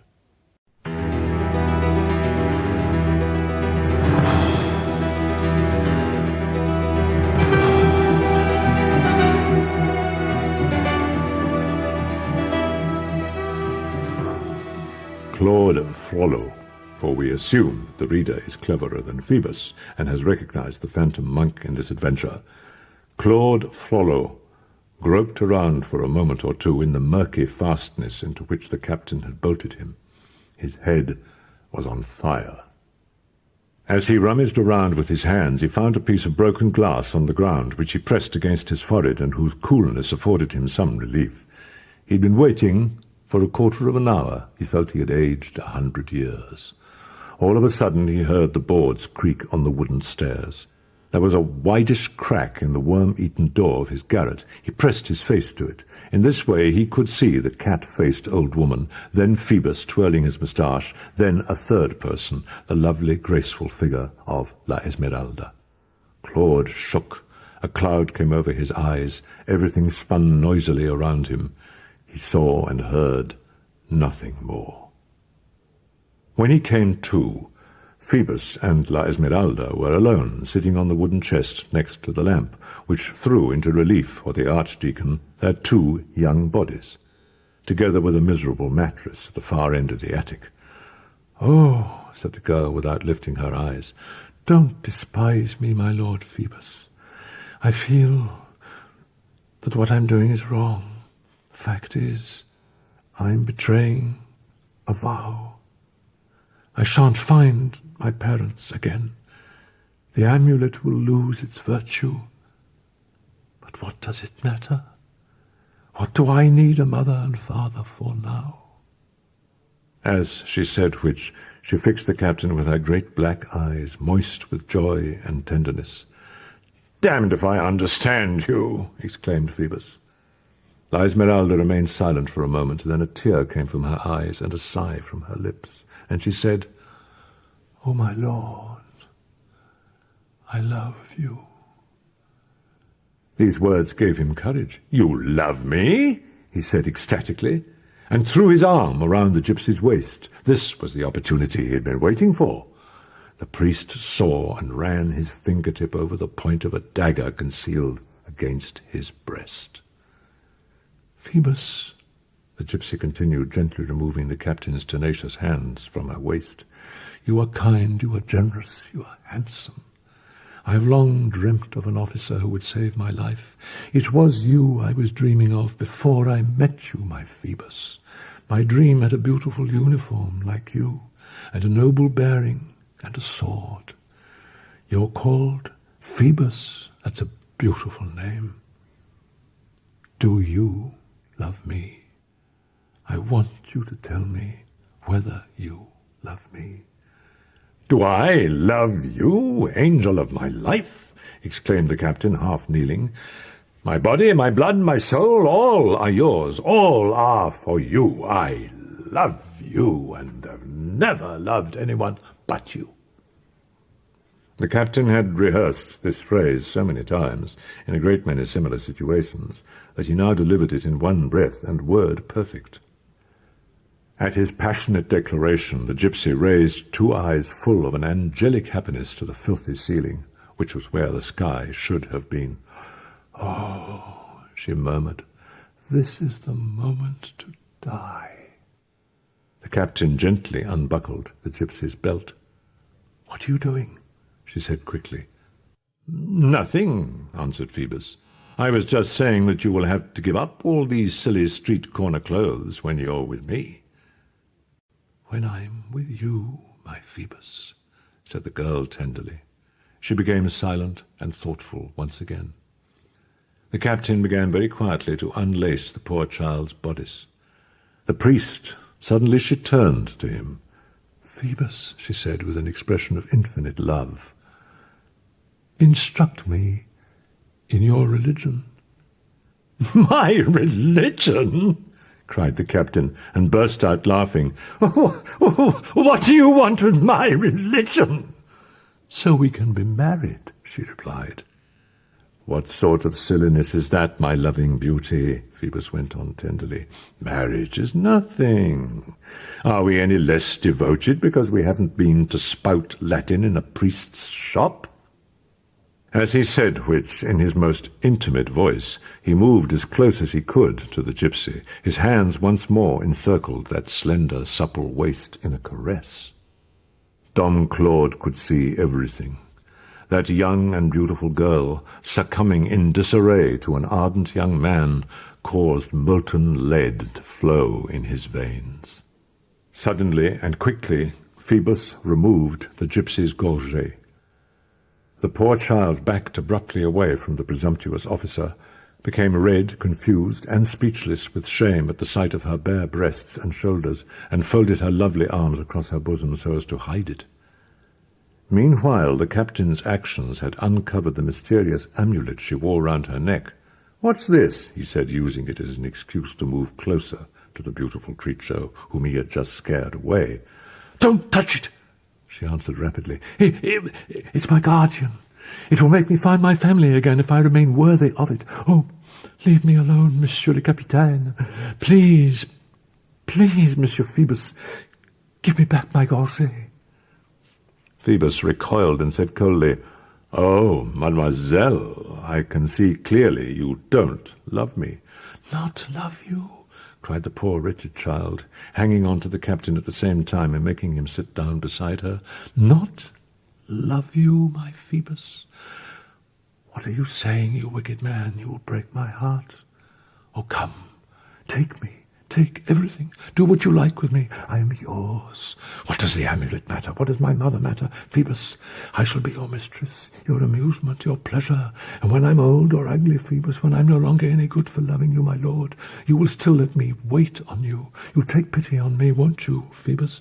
Meanwhile, all this belongs to you. Love me alone. That's all we gypsies need. Air and love." So saying, she threw her arms about the officer's neck, and giving him a lovely tearful smile, rubbed her delicate breasts against his woolen doublet with its coarse braid. Her lovely half-naked body writhed on his knees. The captain, beside himself, pressed his burning lips to those beautiful shoulders. The girl lay back, seeing only the ceiling, trembling and palpitating beneath that kiss. Suddenly, above Phoebus's head, she saw another head, a livid, green, convulsed face with the eyes of a damned soul. Beside this face was a hand holding a dagger. It was the face and the hand of the priest. The girl remained frozen, immobile, struck dumb by this dreadful apparition. She watched the dagger descend on Phoebus and rise again, smoking. She fainted. Just as she was losing all sensation, she thought she felt a touch of fire being imprinted on her lips, a kiss more burning than the red-hot irons of the hangman. When she came to her senses, she was surrounded by soldiers from the watch.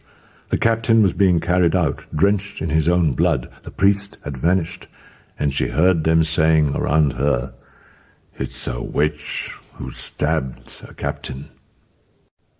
Gringoire and the whole court of miracles were worried to death. For a good month now they had heard nothing of La Esmeralda. The gypsy had vanished one evening, since when she had given no sign of life. One day, as Gringoire was walking, he noticed a small crowd at one of the doors of the Palais de Justice. "What is it?" he asked a young man who was coming out. "I don't know, monsieur," replied the young man. "They say a woman's being tried for murdering a man-at-arms. It seems there's witchcraft involved." The student went on his way, and Gringoire began to follow the crowd mounting the stairs to the great chamber. The hall was vast and in gloom, which made it seem vaster still. The daylight was fading. A single pale shaft entered through the long pointed windows, but was spent before it reached the vaulting, an enormous trellis of carved timbers. In places, several candles had already been lit on tables.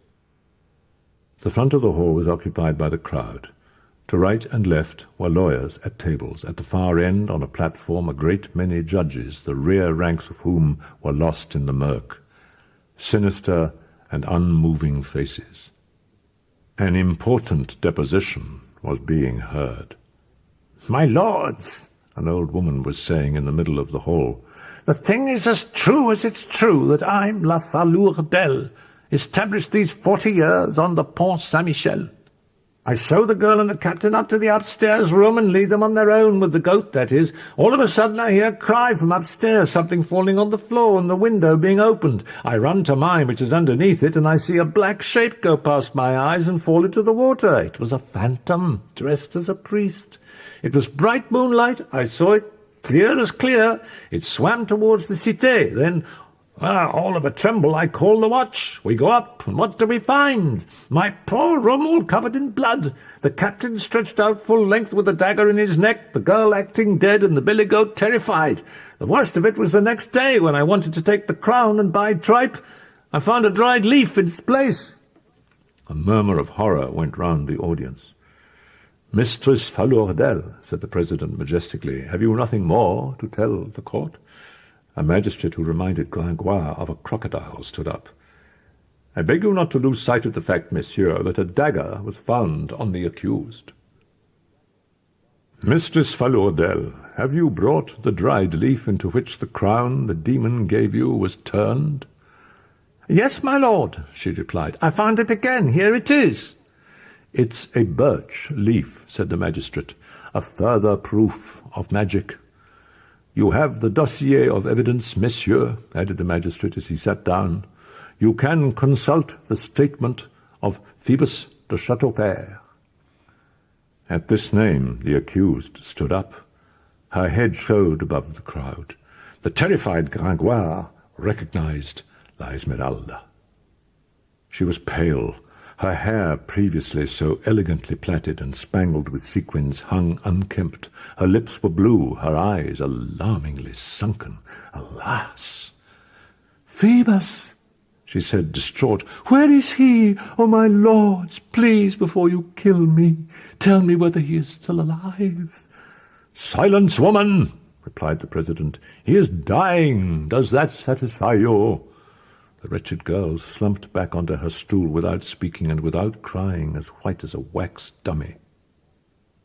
To arouse her, a sergeant had to shake her mercilessly, and the president solemnly to raise his voice. "Girl, you are of the Bohemian race, given to malefice.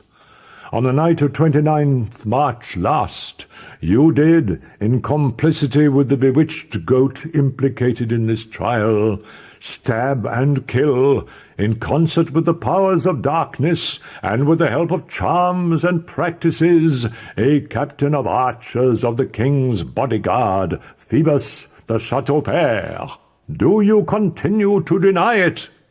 "Yes, I deny it," she said in a terrible voice. She had stood up, and her eyes were glittering. The president went bluntly on. "How, then, do you explain the facts that you are charged with?" She answered in a halting voice, "I've already said. I don't know. It was a priest. A priest. A priest I don't know. An infernal priest who pursues me." "That's right," the judge went on. "The phantom monk." Maître Jacques Charmolue spoke softly. "In view of the accused's distressing obstinacy, I request the application of the question." "Granted," said the president. After she'd been up and down several sets of steps in corridors so gloomy that they were lit by lamps even in the middle of the day, La Esmeralda was thrust by the palace sergeants into a sinister chamber. There was no window and no other opening apart from the entrance, which was low and guarded by an enormous iron door. Yet there was no lack of light. A furnace had been let into the thickness of the wall. In it a fierce fire was burning. By its light the prisoner could see, all around the chamber, dreadful instruments whose uses she did not understand. This Tartarus was known simply as the question chamber. The palace bailiff's sergeants lined up on one side, the priests of the officialty on the other. In a corner were a clerk, an inkstand, and a table. Maître Jacques Charmolue approached the gypsy with the sweetest of smiles. "So, my dear child," he said, "you persist in your denials?" "I do," she answered in an already inert voice. "In that case," Charmolue went on, "it will grieve us greatly to question you more insistently than we would have wished." At a signal from Charmolue, the two attendants took hold of her and sat her down on the bed. "Where is the doctor?" asked Charmolue. "Here, answered a black robe she had not so far noticed. She shuddered. "For the third time, mademoiselle," went on the silky voice of the prosecutor in the ecclesiastical court, "do you persist in denying the deeds of which you are accused?" This time she could only nod. Her voice failed her. "What shall we start with, monsieur le procureur?" said Pierrat brusquely. Charmolue hesitated for a moment. "With the boot," he said finally. The two attendants began to rummage through their hideous arsenal. At the clank of the terrible irons, the poor child shuddered. "Oh," she murmured so quietly that no one heard her. "Oh, my Phoebus." Soon, through a cloud that had formed before her eyes, the poor girl saw the boot approaching, saw her foot encased between the iron plates vanish into the dreadful apparatus. "Take it off!" she shouted desperately. Then, sitting up, all dishevelled, "Mercy!" "For the last time, do you confess the facts in the case?" asked Charmolue with his unshakable benignity. "I am innocent." "How then, mademoiselle, do you explain the circumstances you are charged with?" "Alas, my lord, I don't know." "You deny them, then?" "All of them." "Go on," said Charmolue to Pierrat. Pierrat turned the handle of the winch. The boot tightened, and the poor girl let out one of those terrible cries that cannot be written down in any human language. "Stop," said Charmolue to Pierrat. "Do you confess?" he said to the gypsy. "Everything!" cried the wretched girl. She had not estimated her capacity to withstand the question. Up till now, the poor child's life had run so happily, so smoothly, and so sweetly that this first pain was too much for her. "Humanity obliges me to inform you," remarked the Crown Prosecutor, "that by confessing you must expect to die." "I hope I do," she said. She came back into the courtroom, pale-faced and limping, to be greeted by a general murmur of pleasure. The little goat bleated for joy. She tried to run towards her mistress, but she had been tethered to the bench. Charmolue stood up and said, not allowing his vanity at his success to be too apparent, "The accused has admitted everything." "Bohemian girl," the president put in, "you have confessed all your acts of magic prostitution and murder against Phoebus de Chateaupert?" Her heart shrank. She could be heard sobbing in the shadows. "Whatever you like," she replied feebly. "Only kill me quickly." They proceeded to vote without leaving the hall. The poor prisoner seemed to be watching them, but her troubled gaze no longer saw. The clerk began to write. Then he handed a long parchment to the president. The poor girl now heard movements in the crowd, the clash of pikes, and a wintry voice saying, "Girl of Bohemia, on whatever day it please our master the king, at the hour of noon you will be taken in a tumbril, in a shift, barefoot, with a rope around your neck, before the great portal of Notre-Dame, and there make honourable amends with a torch of wax to the weight of 2 pounds in your hand, and from thence be taken to the Place de Grève, where you will be hanged and strangled on the town gibbet, likewise your goat. May God have your soul." Deep in a dungeon below the Palais de Justice lay La Esmeralda, lost in darkness. Whoever could have seen her in that state after seeing her laugh and dance in the sunlight must have shuddered. In her misfortune and in that dungeon she could no more distinguish sleeping from waking or a dream from reality than night from day. She no longer felt or knew or thought. Finally, one day or one night, she raised her head and saw a reddish beam of light coming through the cracks in the sort of door or trap in the ceiling. At the same moment the trap-door squeaked on its rusty hinges, and she saw a lantern, a hand, and the bottom halves of the bodies of 2 men, the door being too low for her to be able to see their heads. So painful was the light to her eyes that she closed them. When she opened them again, the door had been closed. The lantern set down on one of the stairs, and in front of her stood a man, alone. A hooded black gown fell right to his feet. A hood of the same colour masked his face. She stared fixedly at this kind of spectre for a moment or two, but neither she nor it spoke. At last the prisoner broke the silence. "Who are you?" "A priest."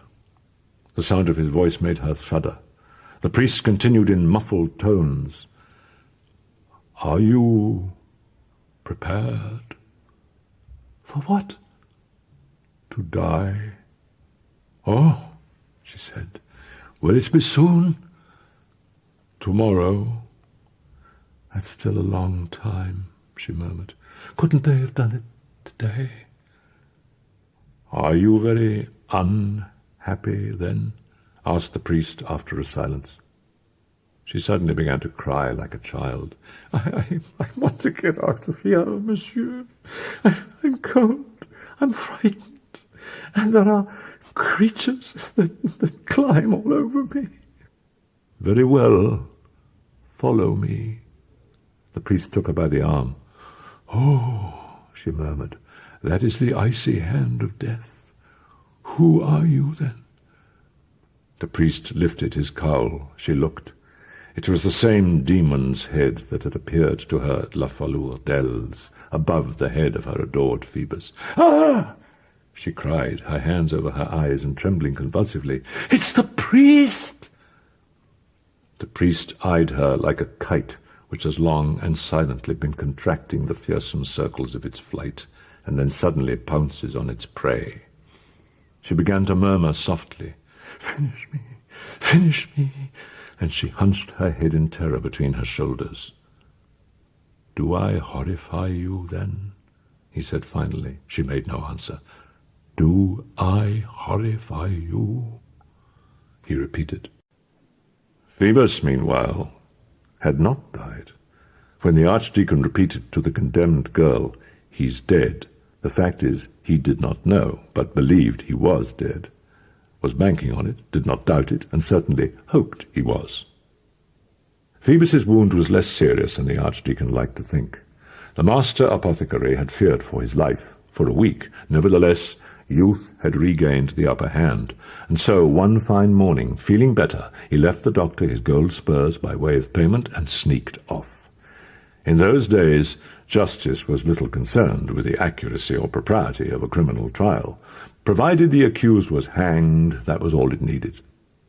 The judges had sufficient proof against La Esmeralda. They thought Phoebus was dead, and that was sufficient. Phoebus, for his part, had not fled very far. He'd simply gone to rejoin his company. He hoped in any case that the affair would not become public, and that if he were not present, then his name would hardly arise. In this he was not mistaken. Hardly a week went by without some forger being boiled alive or a witch hanged. The fashionable society of the time scarcely knew the name even of the victim passing by at the end of the street, and the populace alone regaled itself on this brutal fare. An execution was an habitual incident of the thoroughfares, like the baker's brazier or the butcher's slaughter-yard. The hangman was nothing more than a butcher of a rather darker hue than the others. The clock of Notre-Dame slowly struck 12. The last vibration of the 12th stroke had hardly died away before a great shout arose from pavement, windows, and roofs. "There she is!"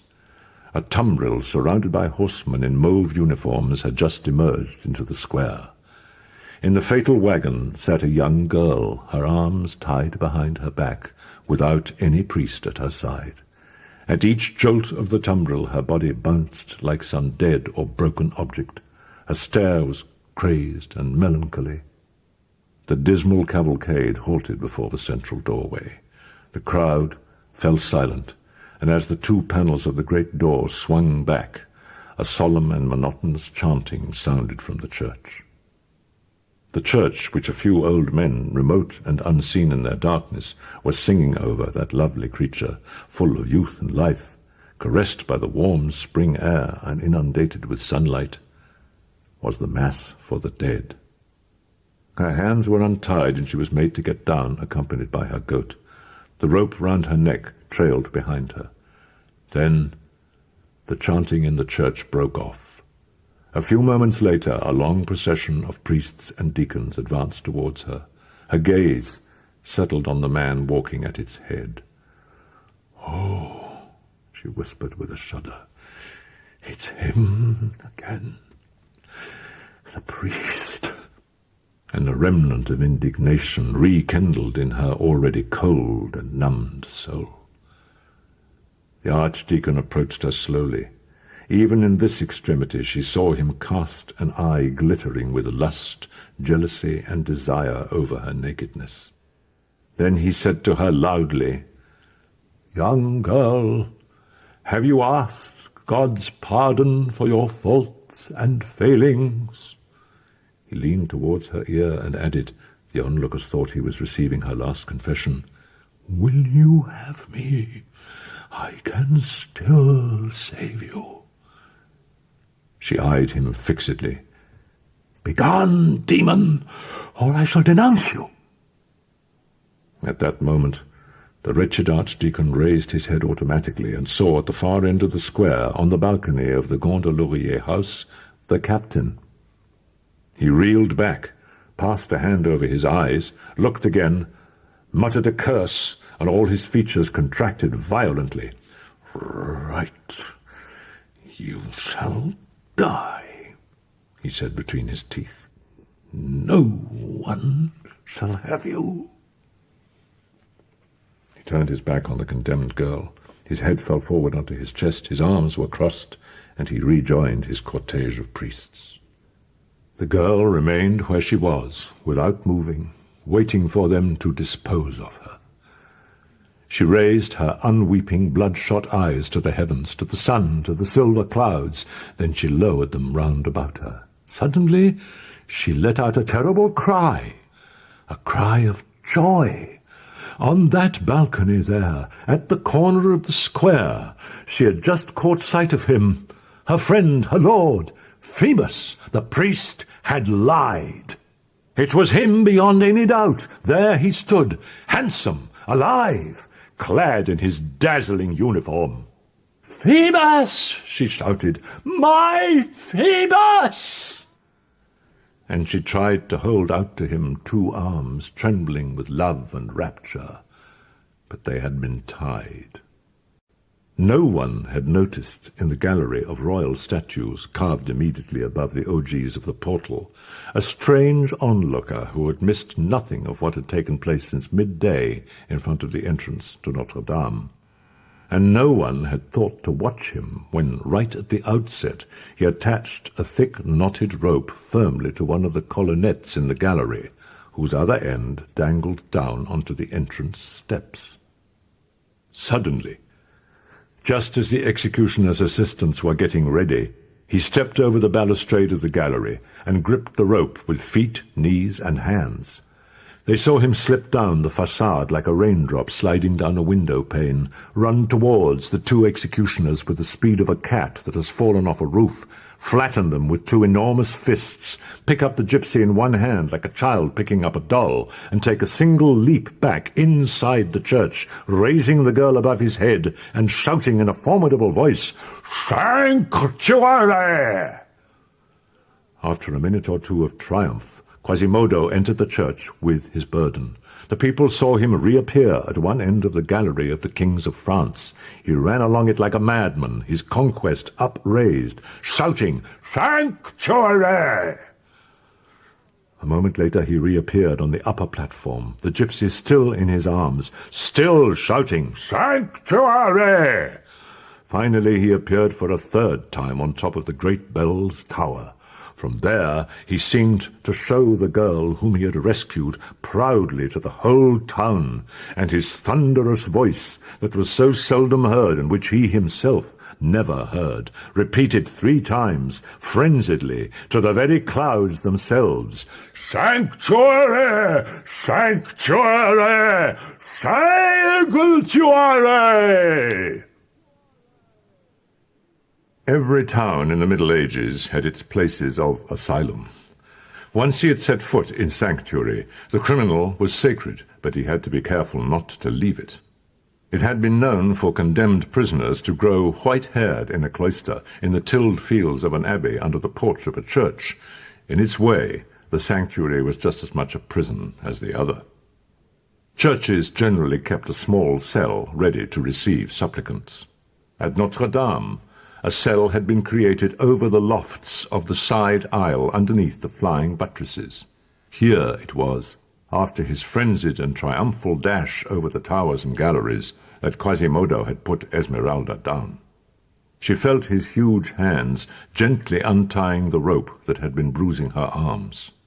Her thoughts came back to her, one by one. She saw that she was in Notre-Dame. She remembered having been snatched out of the hangman's hands, that Phoebus was alive, that Phoebus no longer loved her. She turned to Quasimodo, who was standing in front of her, and who frightened her. She said to him, "Why did you rescue me?" He looked at her anxiously, as if trying to guess what she had said to him. She repeated the question. He then threw her a profoundly unhappy glance and fled. A moment or 2 later he reappeared, carrying a basket and a mattress. In the basket were a bottle, a loaf, and a few provisions. He put the basket down on the ground and said, "Sleep." It was his own meal and his own bed that the bell-ringer had been to fetch. Then he said to her, "I've frightened you. I'm very ugly, aren't I? Don't look at me, only listen to me. During the day, you must stay here. At night, you can go all over the church, but don't leave the church by night or by day. You would be doomed. They would kill you, and I should die." She was struck by the sound of his voice, so harsh and yet so gentle. "I came to watch you sleeping. Now I shall go away. You can open your eyes again." She went to the window and saw the poor hunchback huddled in a corner by the wall. She tried hard to overcome the feeling of repugnance he inspired in her. "Come," she said to him gently. Quasimodo thought she was driving him away. He got up and limped slowly off. She dashed from her cell, ran to him, and took him by the arm. Quasimodo trembled in every limb. His whole face radiated joy and tenderness. He was filled with such sadness and gentleness that she was beginning to accept him. He was the first to break the silence. "You were telling me to come back, then?" She nodded her head and said, "Yes." He began to smile ruefully. "I'm deaf. That's the way I'm made. It's truly horrible, isn't it? While you are so beautiful, you can talk to me in gestures, in signs. Anyway, I shall soon know what you want from the movements of your lips, from your eyes." "All right," she went on with a smile. "Tell me why you rescued me." He watched her closely as she was speaking. "I've understood," he answered. "You're asking me why I rescued you.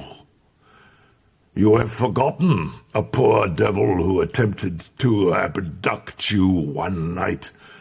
A poor devil to whom the very next day you brought succor on their infamous pillory, a drop of water and a little compassion. I would pay for less than that with my life." She listened to him, deeply moved. He pulled a small metal whistle from his pocket. "Take it," he said. "When you need me, you must blow into this. That is a sound I can hear." He put the whistle down on the ground and fled. The Archdeacon, meanwhile, had heard rumours of the miraculous rescue of the gypsy. He did not know what to feel. He had come to terms with La Esmeralda's death. Now, knowing her to be alive, and Phoebus too, the torments would begin again, the shocks and the alternatives, life itself, and Claude was weary of all that. When he learnt the news, he shut himself up in his cell in the cloister. He appeared neither at the congregations of the chapter nor at services. He remained walled up in this way for several weeks. They imagined he was sick, and so he was.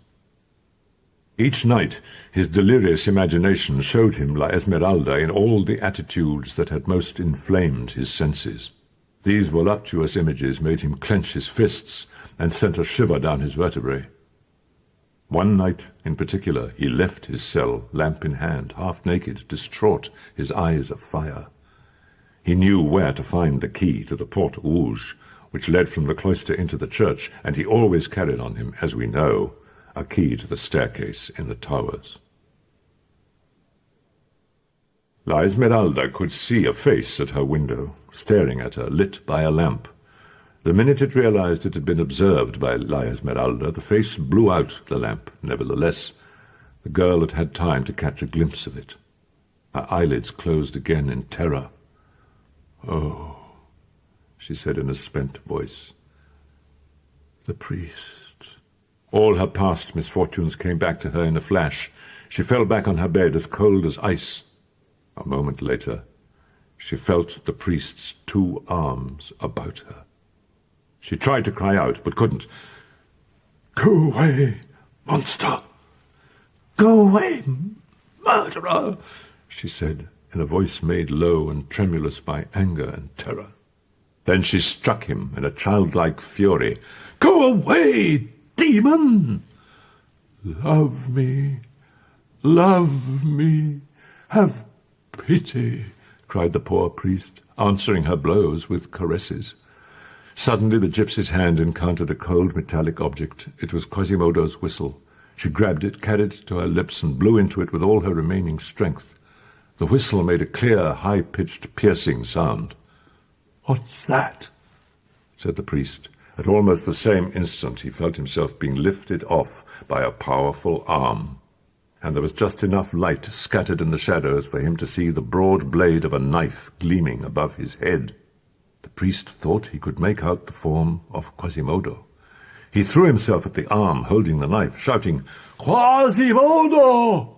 In this moment of distress, he had forgotten that Quasimodo was dead. In a trice, the priest was flat on the ground and could feel a knee pressing against his chest. He then felt a huge hand drag him out of the cell by his foot. Once they had crossed the threshold, Quasimodo looked at him, was seized by trembling, let go of the priest, and stepped back. The gypsy was surprised to see the roles abruptly reversed. The deaf man bowed his head. "My lord," he said in a solemn and resigned tone, "afterwards you can what you will, but kill me first." So saying, he offered the priest his knife, but the girl was quicker. She snatched the knife from Quasimodo's hands and burst out into a furious laugh. Come closer," she said to the priest. She held the blade aloft. She would certainly have struck. The priest sent Quasimodo sprawling with a kick, then plunged back, trembling with rage, under the vault of the staircase. When he had gone, Quasimodo picked up the whistle which had just saved the gypsy. "It was getting rusty," he said, handing it back. Then he left her on her own. The girl fell exhausted onto her bed. and began to sob. A horizon had darkened once again. For his part, the priest had found his way back into his cell. It had happened. Dom Claude was jealous of Quasimodo. Thoughtfully he repeated the fateful words, "No one shall have her." Once he had seen how the whole business was turning out, Pierre Gringoire was no longer anxious to be mixed up in it. He had learnt that his broken pitcher wife had taken refuge in Notre-Dame, and he was glad to hear it. One day he had paused beside the corner of a house known as the Fort l'Évêque, which possessed a delightful 14th-century chapel. Gringoire was piously examining its external sculptures when he felt a hand laid solemnly on his shoulder. He turned round. It was the archdeacon. Gringoire had time to study him closely. He found Dom Claude much altered. As pale as a winter morning, his eyes sunken, his hair almost white. It was the priest who finally ended the silence by saying in a calm but glacial voice, "Pierre Gringoire, what have you done with that little gypsy dancer? La Esmeralda? Was she not your wife? Don't you think about her?" "I was told she'd taken refuge in Notre-Dame and that she was safe there, and I was delighted, and I haven't been able to discover whether the goat was rescued with her, and that's all I know about her." "I am going to tell you something more," cried Dom Claude. "She did indeed take refuge in Notre-Dame, but in 3 days' time justice will take her back again, and she will be hanged on the grave. There is a judgment of Parliament." "And who the devil saw fit to ask for a judgment?" asked the poet. "What does it matter if one poor girl takes shelter under the flying buttresses of Notre-Dame?" "There are Satans in the world," answered the archdeacon. "Wouldn't you like to do something for her?" "That's nothing I'd like better, Dom Claude, but what if I was to get something nasty wound round my neck?" "Maître Pierre, remember, you owe her your life. The church is watched night and day. They only allow out those they have seen go in. So you'll be able to get in. You will change clothes with her.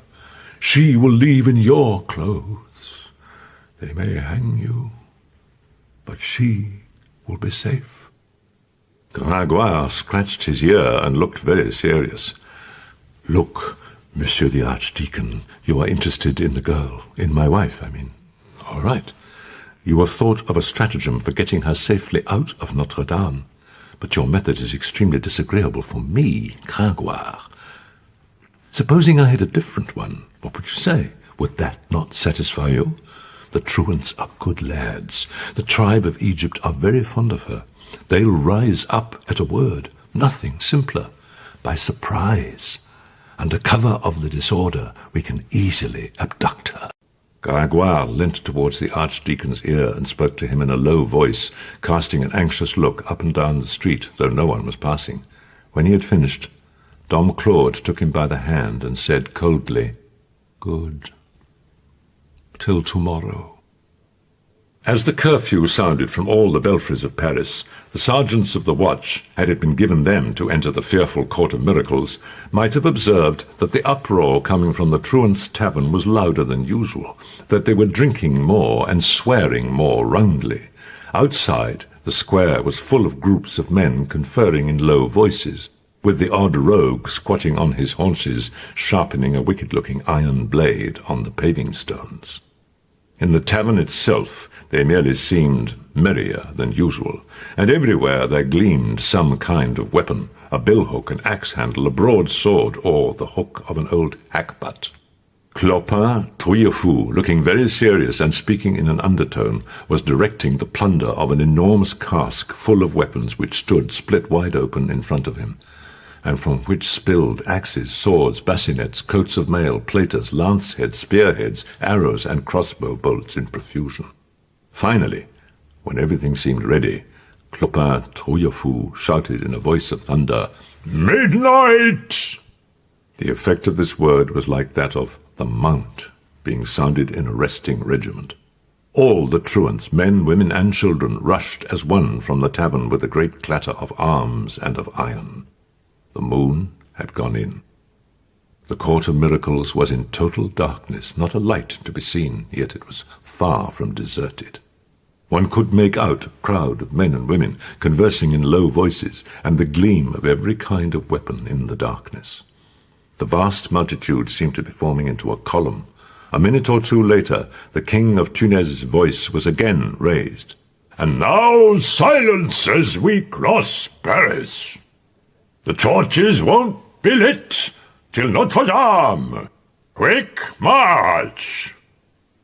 10 minutes later, the horsemen of the watch were fleeing in terror before a long procession of silent black-clad men descending towards the Pont au Change, along the tortuous streets that led through the heavily built-up quarter of Les Halles. That night, after glancing in at his poor forsaken bells, Quasimodo climbed to the top of the north tower, closed his dark lantern tightly, and laid it on the leads, and began to gaze at Paris. The night, as we have said, was very dark, and Paris at that time was not, properly speaking, lit, but appeared to the eye as a confused jumble of black shapes, broken here and there by the whitish curve of the Seine. Quasimodo could see no lights except in one window of a far-off building, whose dim and sombre profile stood out high above the roofs, over by the Porte Saint-Antoine. There, too, someone was keeping vigil. The bell-ringer felt within him an inexpressible anxiety. He thought some plot was perhaps being hatched against the poor fugitive. He imagined that she, like himself, was an object of popular hatred, and that soon something might very well happen.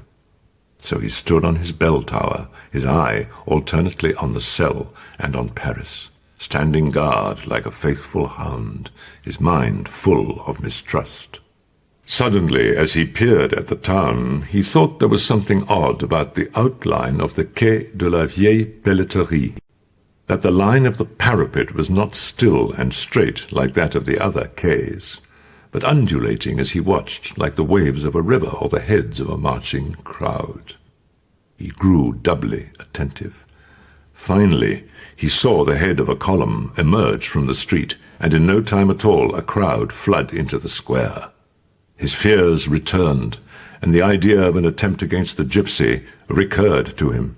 He sensed dimly that he was approaching some violent situation. All of a sudden, a light shone out, and instantly 7 or 8 torches were being waved overhead. Now, Quasimodo could distinctly see a terrifying herd of men and women in rags milling about in the parvis, and the glinting points of innumerable scythes, pikes, billhooks, and partisans. A man who held a torch in one hand and a bull-whip in the other climbed onto a boundary stone and seemed to harangue them. Quasimodo picked up his lantern and went down onto the platform between the towers to get a closer look and to see to his means of defence. Clopin Trouillefou had indeed deployed his troops for battle. The worthy leader of the band climbed onto the parapet of the parvis and raised his hoarse, sullen voice, standing with his face to Notre-Dame, whose ruddy facade came and went in the light of the torch he was waving, as if it was buffeted by the wind and masked continually by its own smoke.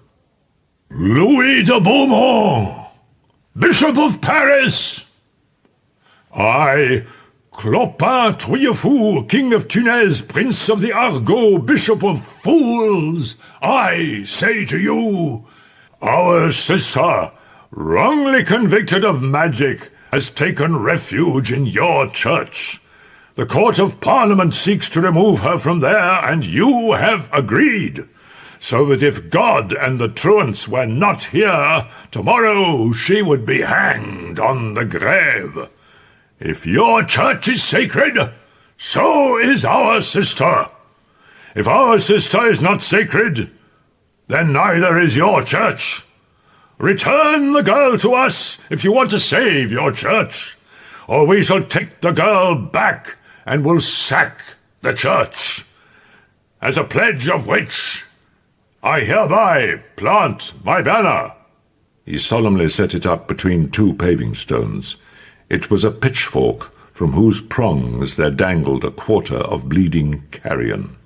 After a moment's pause, "Forward, lads!" he shouted. "To work, my rowdies!" 30 sturdy men went towards the main entrance and soon could be seen crouching under the archway, working on the door with pincers and crowbars. A crowd of truants followed them. "Courage, comrades!" Clopin went. "I think the lock's giving." Clopin was interrupted by a terrible crash that rang out at that moment behind him. A huge beam had just fallen from the sky, crushing a dozen truants on the steps of the church, and then rebounded onto the paving with a sound like a cannonball, breaking one or two more legs among the crowd of beggars, who drew back with cries of alarm. Words cannot describe the amazement mixed with terror that fell on the bandits along with the beam. For several minutes they remained staring into the air, more dismayed by this lump of wood than by 20,000 royal archers. But the King of Tunis ran boldly to the formidable beam and put his foot on it. "Here's a battering ram for you," he cried. "The bishops have sent it to you." And with a derisive bow in the direction of the church, "Thank you, my lords." Soon the heavy beam, raised like a feather in 200 sturdy arms, was thudding furiously against the great door. It did not break open, but the entire cathedral shuddered. At the same moment, a shower of huge stones began to fall on the assailants from on top of the façade. The reader will doubtless have guessed that this unexpected resistance came from Quasimodo. Whoever could have seen him at that moment would have been terrified. Quite apart from the projectiles he had heaped up on the balustrade, he had also amassed a pile of stones on the platform itself. He stooped and straightened with incredible activity. His huge gnome's head leant over the balustrade, then an enormous stone would fall, and another, and another. Now and again his eye would follow a stone down, and when it killed he let out an "Ah!" He sensed, though, that the great door was giving. Although he couldn't hear it, each blow of the battering ram echoed through both the cavernous church and his own entrail. At this moment of anguish, he noticed two long stone rain-spouts, which disgorged immediately above the great door. The opening to them was in the floor of the platform. He had an idea. He ran to his bell-ringer's den to fetch a faggot, laid a great many bundles of laths and coils of lead on it. Then, having arranged this pyre neatly in front of the hole of the two rain-spouts, he set light to it with his lantern. As the truants were forming up round the battering ram for one last effort, two jets of molten lead began falling from on top of the building into the very thick of the crowd. Dying men could be seen twitching, half incinerated, and bellowing with pain. Around the two principal jets, drops of this terrible rain were splashing over the attackers and entered their skulls like gimlets of flame. The poor devils fled in disorder, throwing the beam down on the corpses, the boldest and most fearful alike, and the parvis was emptied for a second time. All eyes were raised to the top of the church. On the summit of the topmost gallery, higher than the central rose window, a great flame was rising from between the two towers. Two gargoyles were unremittingly spewing out the burning rain, which showed as a stream of silver against the blackness of the façade. Above the flame, the enormous towers displayed harsh, sharp-edged faces, one quite black, the other quite red, and seemed taller still by the immensity of the shadows they cast up into the very sky itself. Among the countless sculptures of devils and dragons awoken from their stone sleep by the flame and the din, there was one who was seen now and again to pass across the fiery brow of the pyre like a bat before a candle. "It's that damned bell-ringer, by God!" said Clopin. "It's Quasimodo!" The crowd was seized by shame and anger at having been held in check for so long in front of a church by a hunchback. Their fury found ladders and multiplied the torches, and a few minutes later the distraught Quasimodo saw this terrifying army of ants climbing to assault Notre-Dame from every quarter. There was no resisting this rising tide of terrifying faces. Their savage features glowed red with fury. Their grimy foreheads streamed with sweat. Their eyes flashed fire. It was as if some other church had dispatched its gorgons, its mastiffs, its demons, its most fantastic sculptures to the assault of Notre-Dame.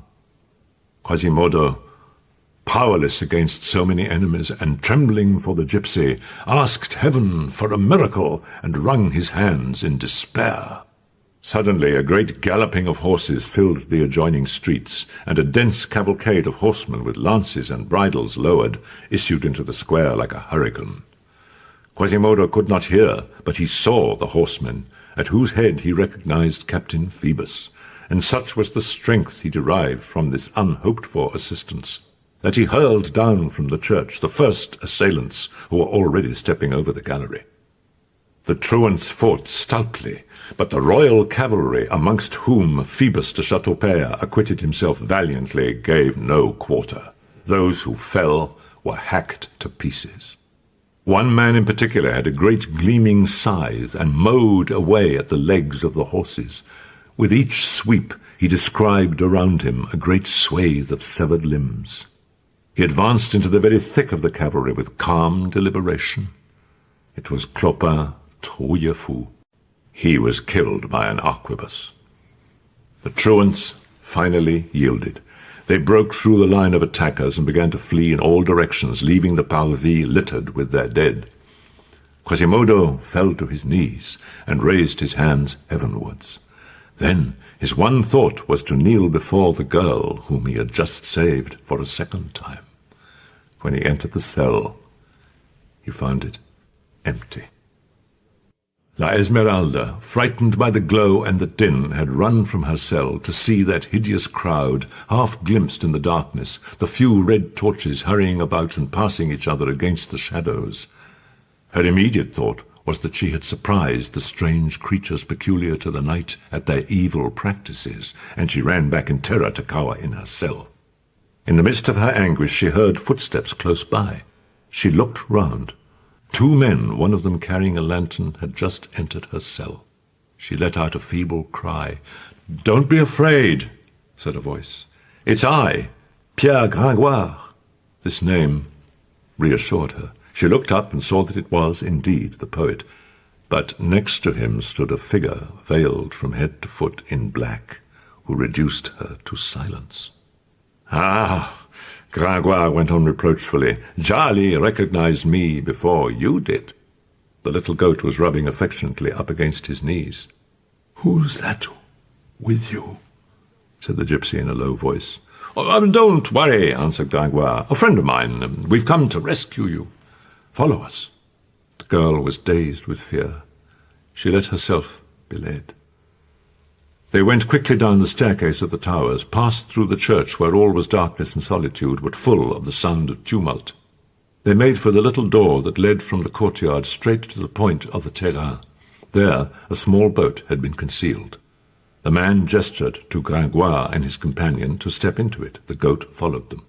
Then he cut the boat's moorings, seized 2 oars, and sat down in the bows, rowing for all he was worth towards the open river. The boat edged slowly towards the right bank. The girl studied the stranger in secret terror. In the darkness he could just be discerned in the bows like a spectre. His cowl was still lowered and formed a sort of mask, and each time in rowing he half extended his arms, from which hung ample black sleeves. They looked like 2 huge bats' wings. The tumult was increasing around Notre-Dame. Shouts of victory were quite clearly audible. 100 torches, reflecting on the helmets of the men-at-arms, spilled across the church at every height as if in search of something, and soon the distant yelling came distinctly to the fugitives' ears. "The gypsy! The witch! Death to the gypsy!"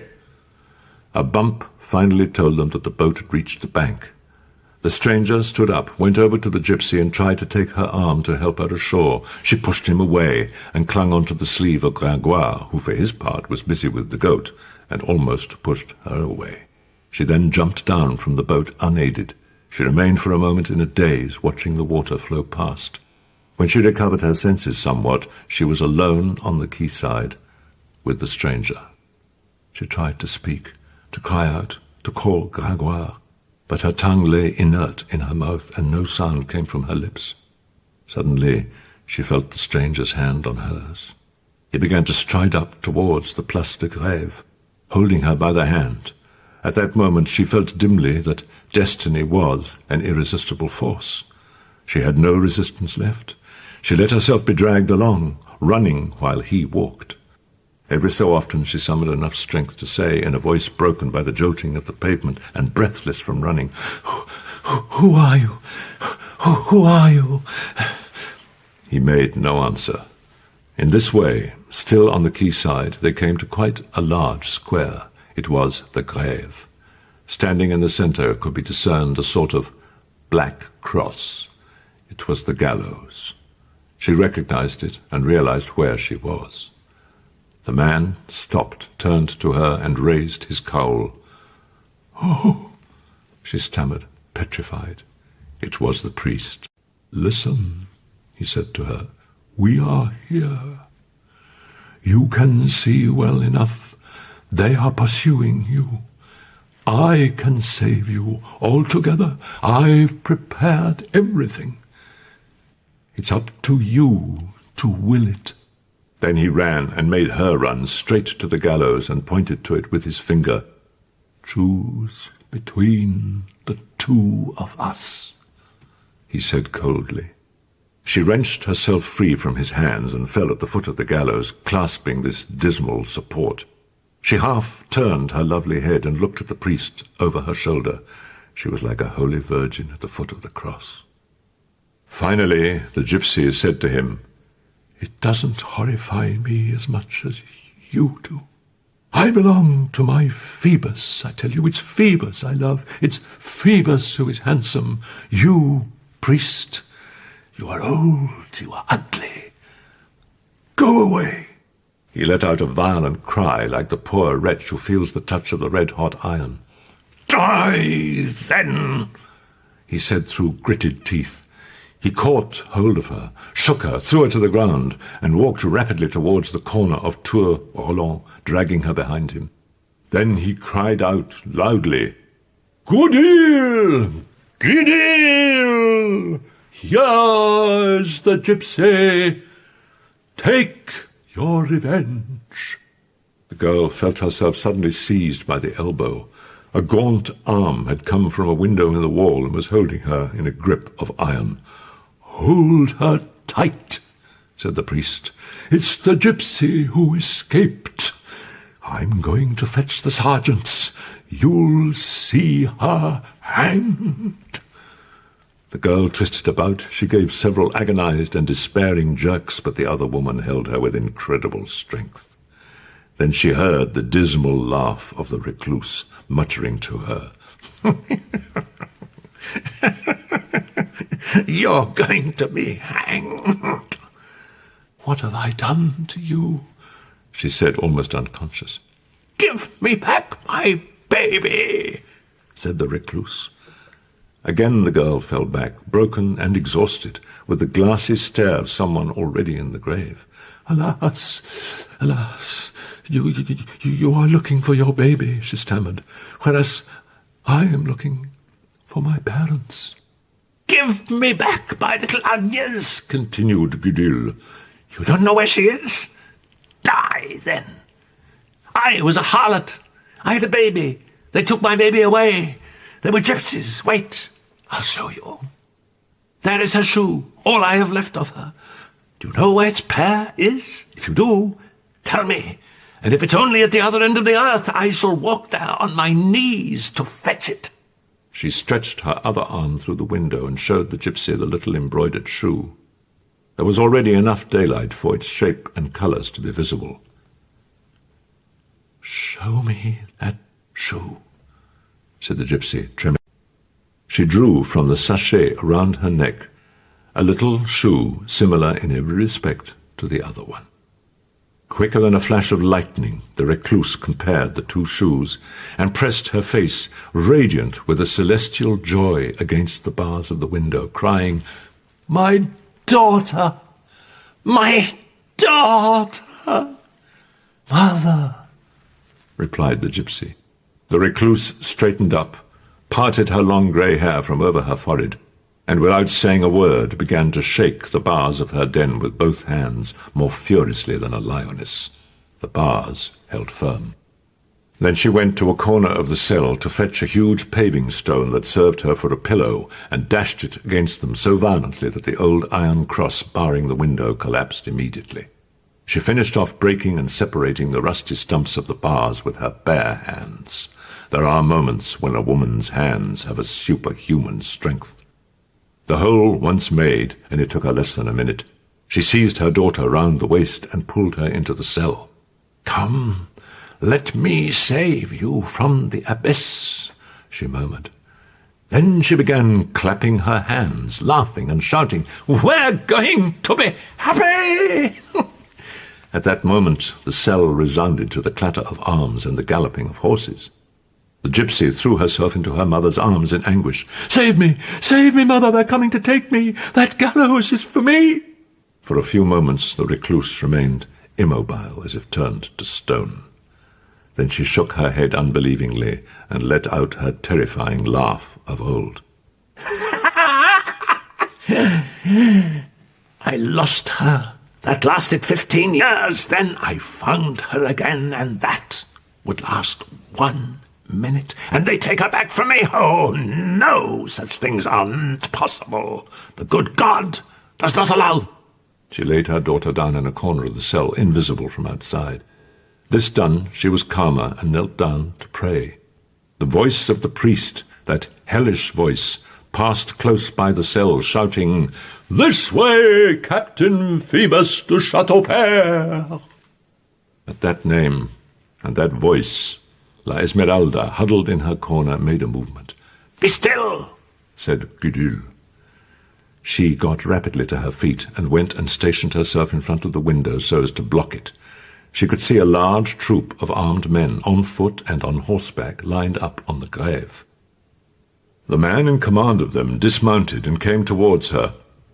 "Old woman," said the man, "we're looking for a witch to hang her. We've been told you had her. What have you done with her?" The recluse answered in a sincere but surly tone, "If you're talking about a tall girl they hung on my hands just now, I can tell you that she bit me, and I let go of her." "Which way did she go?" "By the Rue du Mouton, I think." "My lord," said an archer suddenly, "ask the old hag why the bars of her window have been smashed in like that." This question filled the poor mother's heart with anguish, but she did not lose all her presence of mind. They've always been like that," she stammered. "Rubbish," rejoined the archer. "Only yesterday they formed a fine black cross that filled us with devotion. The breaks in the iron are quite fresh." At this point another soldier came up, crying, "The old hag's lying, my lord. The witch didn't escape down the Rue du Mouton. The chain's been stretched across the street all night, and the chainkeeper hasn't seen anyone go past." "God's death," said the provost, "this crazy old woman's beyond me." An old grey-haired sergeant of the watch stepped from the ranks. "Crazy indeed, my lord.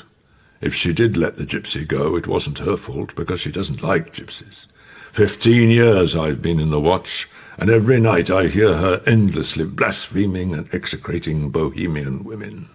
If the one we're after is, as I believe, the little dancer with the goat, she hates her above all." Gudule made an effort and said, "Her above all?" The provost, despairing of ever getting anything out of the recluse, turned his back on her. "Come on," he said, "on our way. We shall resume the search. I shan't sleep till the gypsy's been hanged." However, he hesitated some little while longer before mounting. All this time the poor child had remained in her corner, neither breathing nor moving, with the thought of death standing before her. Just then she heard a voice saying to the provost, "Corbeuf, Monsieur the Provost, I am a soldier. Hanging witches is none of my concern. You will not object if I rejoin my company, since it is without a... The voice was that of Phoebus de Chateaupert. He was there, her friend, her protector, her support, her refuge, her Phoebus. She stood up, and before her mother could prevent her, had hurled herself at the window, shouting, "Phoebus!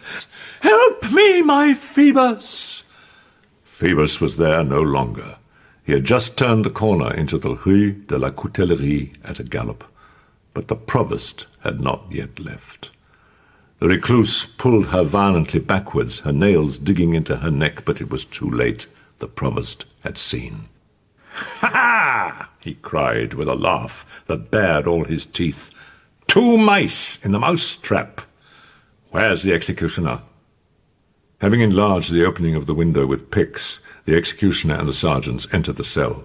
The mother offered no resistance. She merely dragged herself towards her daughter and threw herself bodily on top of her. The executioner picked the girl up round the middle, below her beautiful shoulders. At the touch of his hand, she fainted. He tried to release the mother, who had, as it were, tied both her hands around her daughter's waist. But so powerfully did she cling to the child that to separate them was impossible. He dragged the girl from the cell, and the mother behind her. The sun was just coming up, and already on the square there was quite a gathering of the people watching from a distance to see who it was being dragged across the paving to the gallows. Way off, on top of the tower of Notre-Dame, which overlooks the Grève, two men seemed to be watching. The executioner passed the rope about the young girl's adorable neck. The poor child raised her eyelids and saw the gaunt arm of the stone gibbet extended above her head. The mother said nothing, but they saw her whole body quiver and heard her redouble her kisses on her child. The hangman took advantage of that moment quickly to loosen the arms which he had clasped around the condemned girl. Either from exhaustion or despair, she let him do it. Then he picked the girl up over his shoulder and set foot on the ladder to climb it. At that moment, the mother, crouching on the paving, opened her eyes wide. Then, like a wild animal pouncing on its prey, she sprang on the hangman's hand and bit him. The hangman shrieked with pain. Men ran up. With difficulty they withdrew his bloody hand from between the mother's teeth. They thrust her back brutally enough, then noticed that her head had fallen heavily on the paving. She was dead. The hangman, who had not let go of the girl, began to reascend the ladder. The church was deserted and had relapsed into silence. The archers had left to hunt the witch in the Cité. Quasimodo was left alone in the vastness of Notre-Dame, so tumultuously besieged only a moment before. He made his way once more to the cell where for so many weeks the gypsy had slept under his protection. The cell was still empty.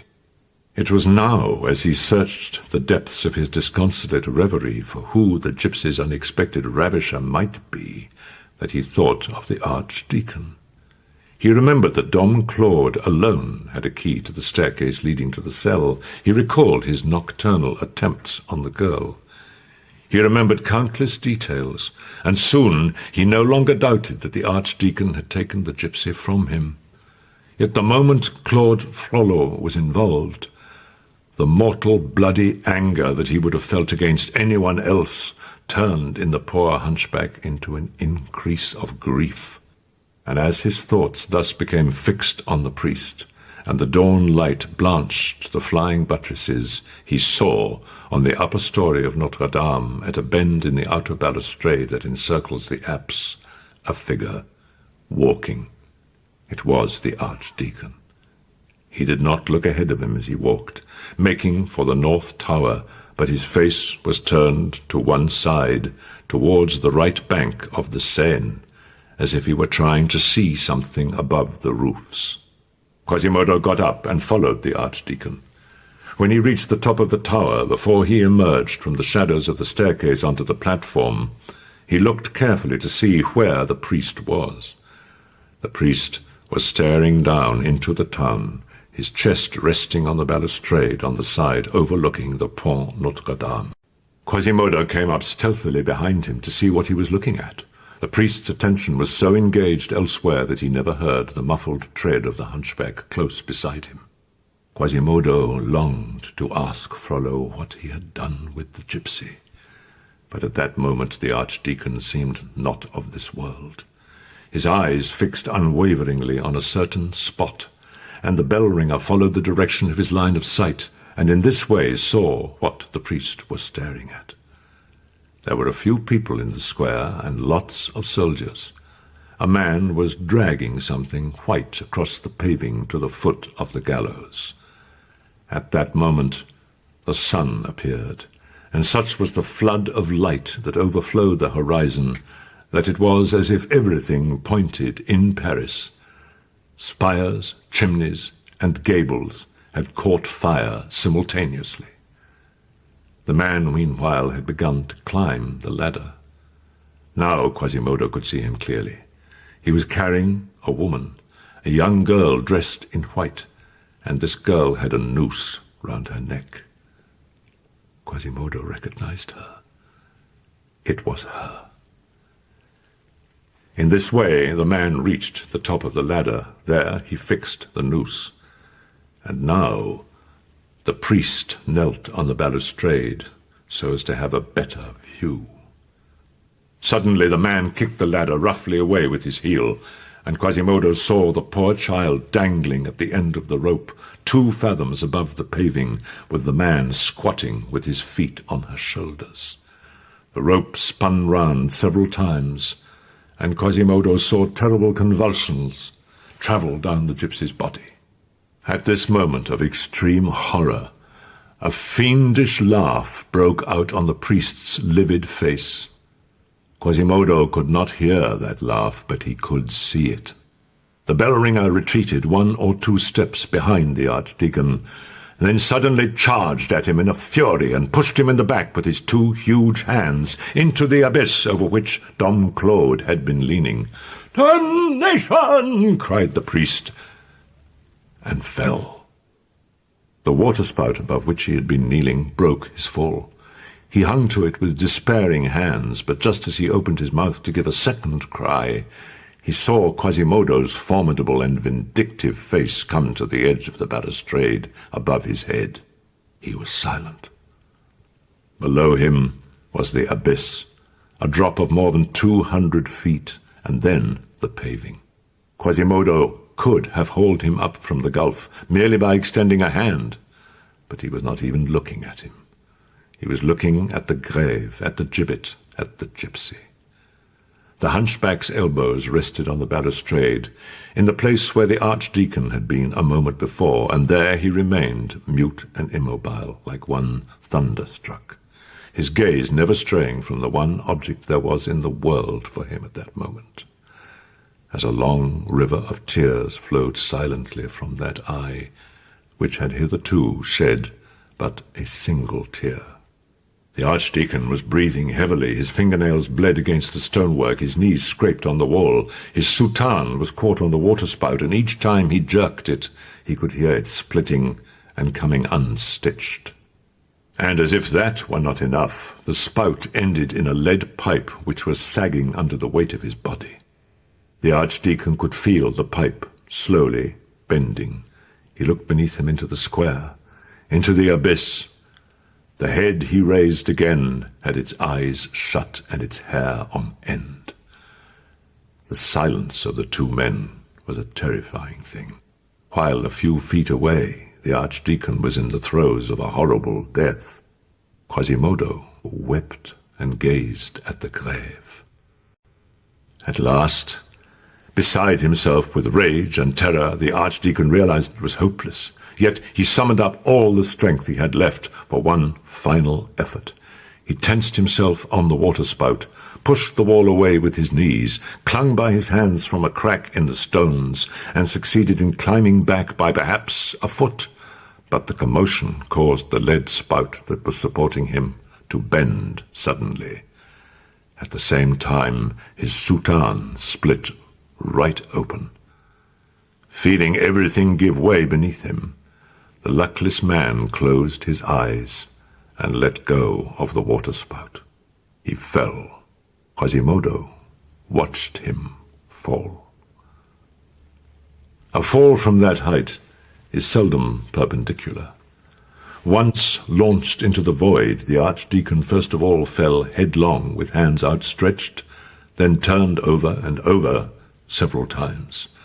The wind carried him onto the roof of a house where the poor devil began to break up, yet he was not dead when he struck it. The bell-ringer could see him still trying to stop himself on the roof tree with his fingernails. But the incline was too steep and his strength was gone. He slid rapidly down the roof like a tile coming loose, then rebounded onto the pavement. There he moved no more. Quasimodo then raised his eye to the gypsy, whose body he could see in the distance hanging from the gibbet, and shuddering beneath its white robe in the final throes of death. Then he lowered it again onto the archdeacon, stretched out at the foot of the tower, and no longer with the form of a man. And he said, with a sob that caused his deep chest to heave, "Oh, that I have loved." Towards evening that same day, when the bishop's judicial officers came to take up the archdeacon's broken corpse from the pavement of the Parvis, Quasimodo had vanished from Notre-Dame. No one doubted but that the day had come when, in fulfillment of their pact, Quasimodo, that is, the devil, had to carry off Claude Frollo, that is, the sorcerer. It was assumed that he had broken the body as he took the soul, just as monkeys break open the shell to eat the nut. And that was why the archdeacon was not interred in consecrated ground. Phoebus de Chateaupert, too, came to a tragic end. He got married. On the night following La Esmeralda's execution, the executioner's men took her body down from the gibbet and carried it, as was customary, to the cellar of Montfaucon. As for the mysterious disappearance of Quasimodo, here is all that we have been able to discover. About 18 months or 2 years after the concluding events of this history, when they came to the cellar of Montfaucon to fetch the corpse of Olivier le Dame, who had been hanged 2 days earlier, and to whom Charles VIII had granted the favour of burial at Saint-Laurent in better company, they found 2 skeletons, one of which was clasping the other in a strange embrace. One of the 2 skeletons was that of a woman, and still wore a few shreds of a robe of what must have been white material, while round her neck could be seen a little silk sachet decorated with green glass beads, which lay open and empty. The second skeleton, which had enfolded the first in a tight embrace, was that of a man. They noticed that its spinal column was curved, that its head was between the shoulder blades, and that one leg was shorter than the other. But the vertebrae of the neck showed no fracture, and it had obviously not been hanged. The man to whom it had belonged must therefore have come there and have died there. When they tried to release him from the skeleton he was embracing, he crumbled into dust.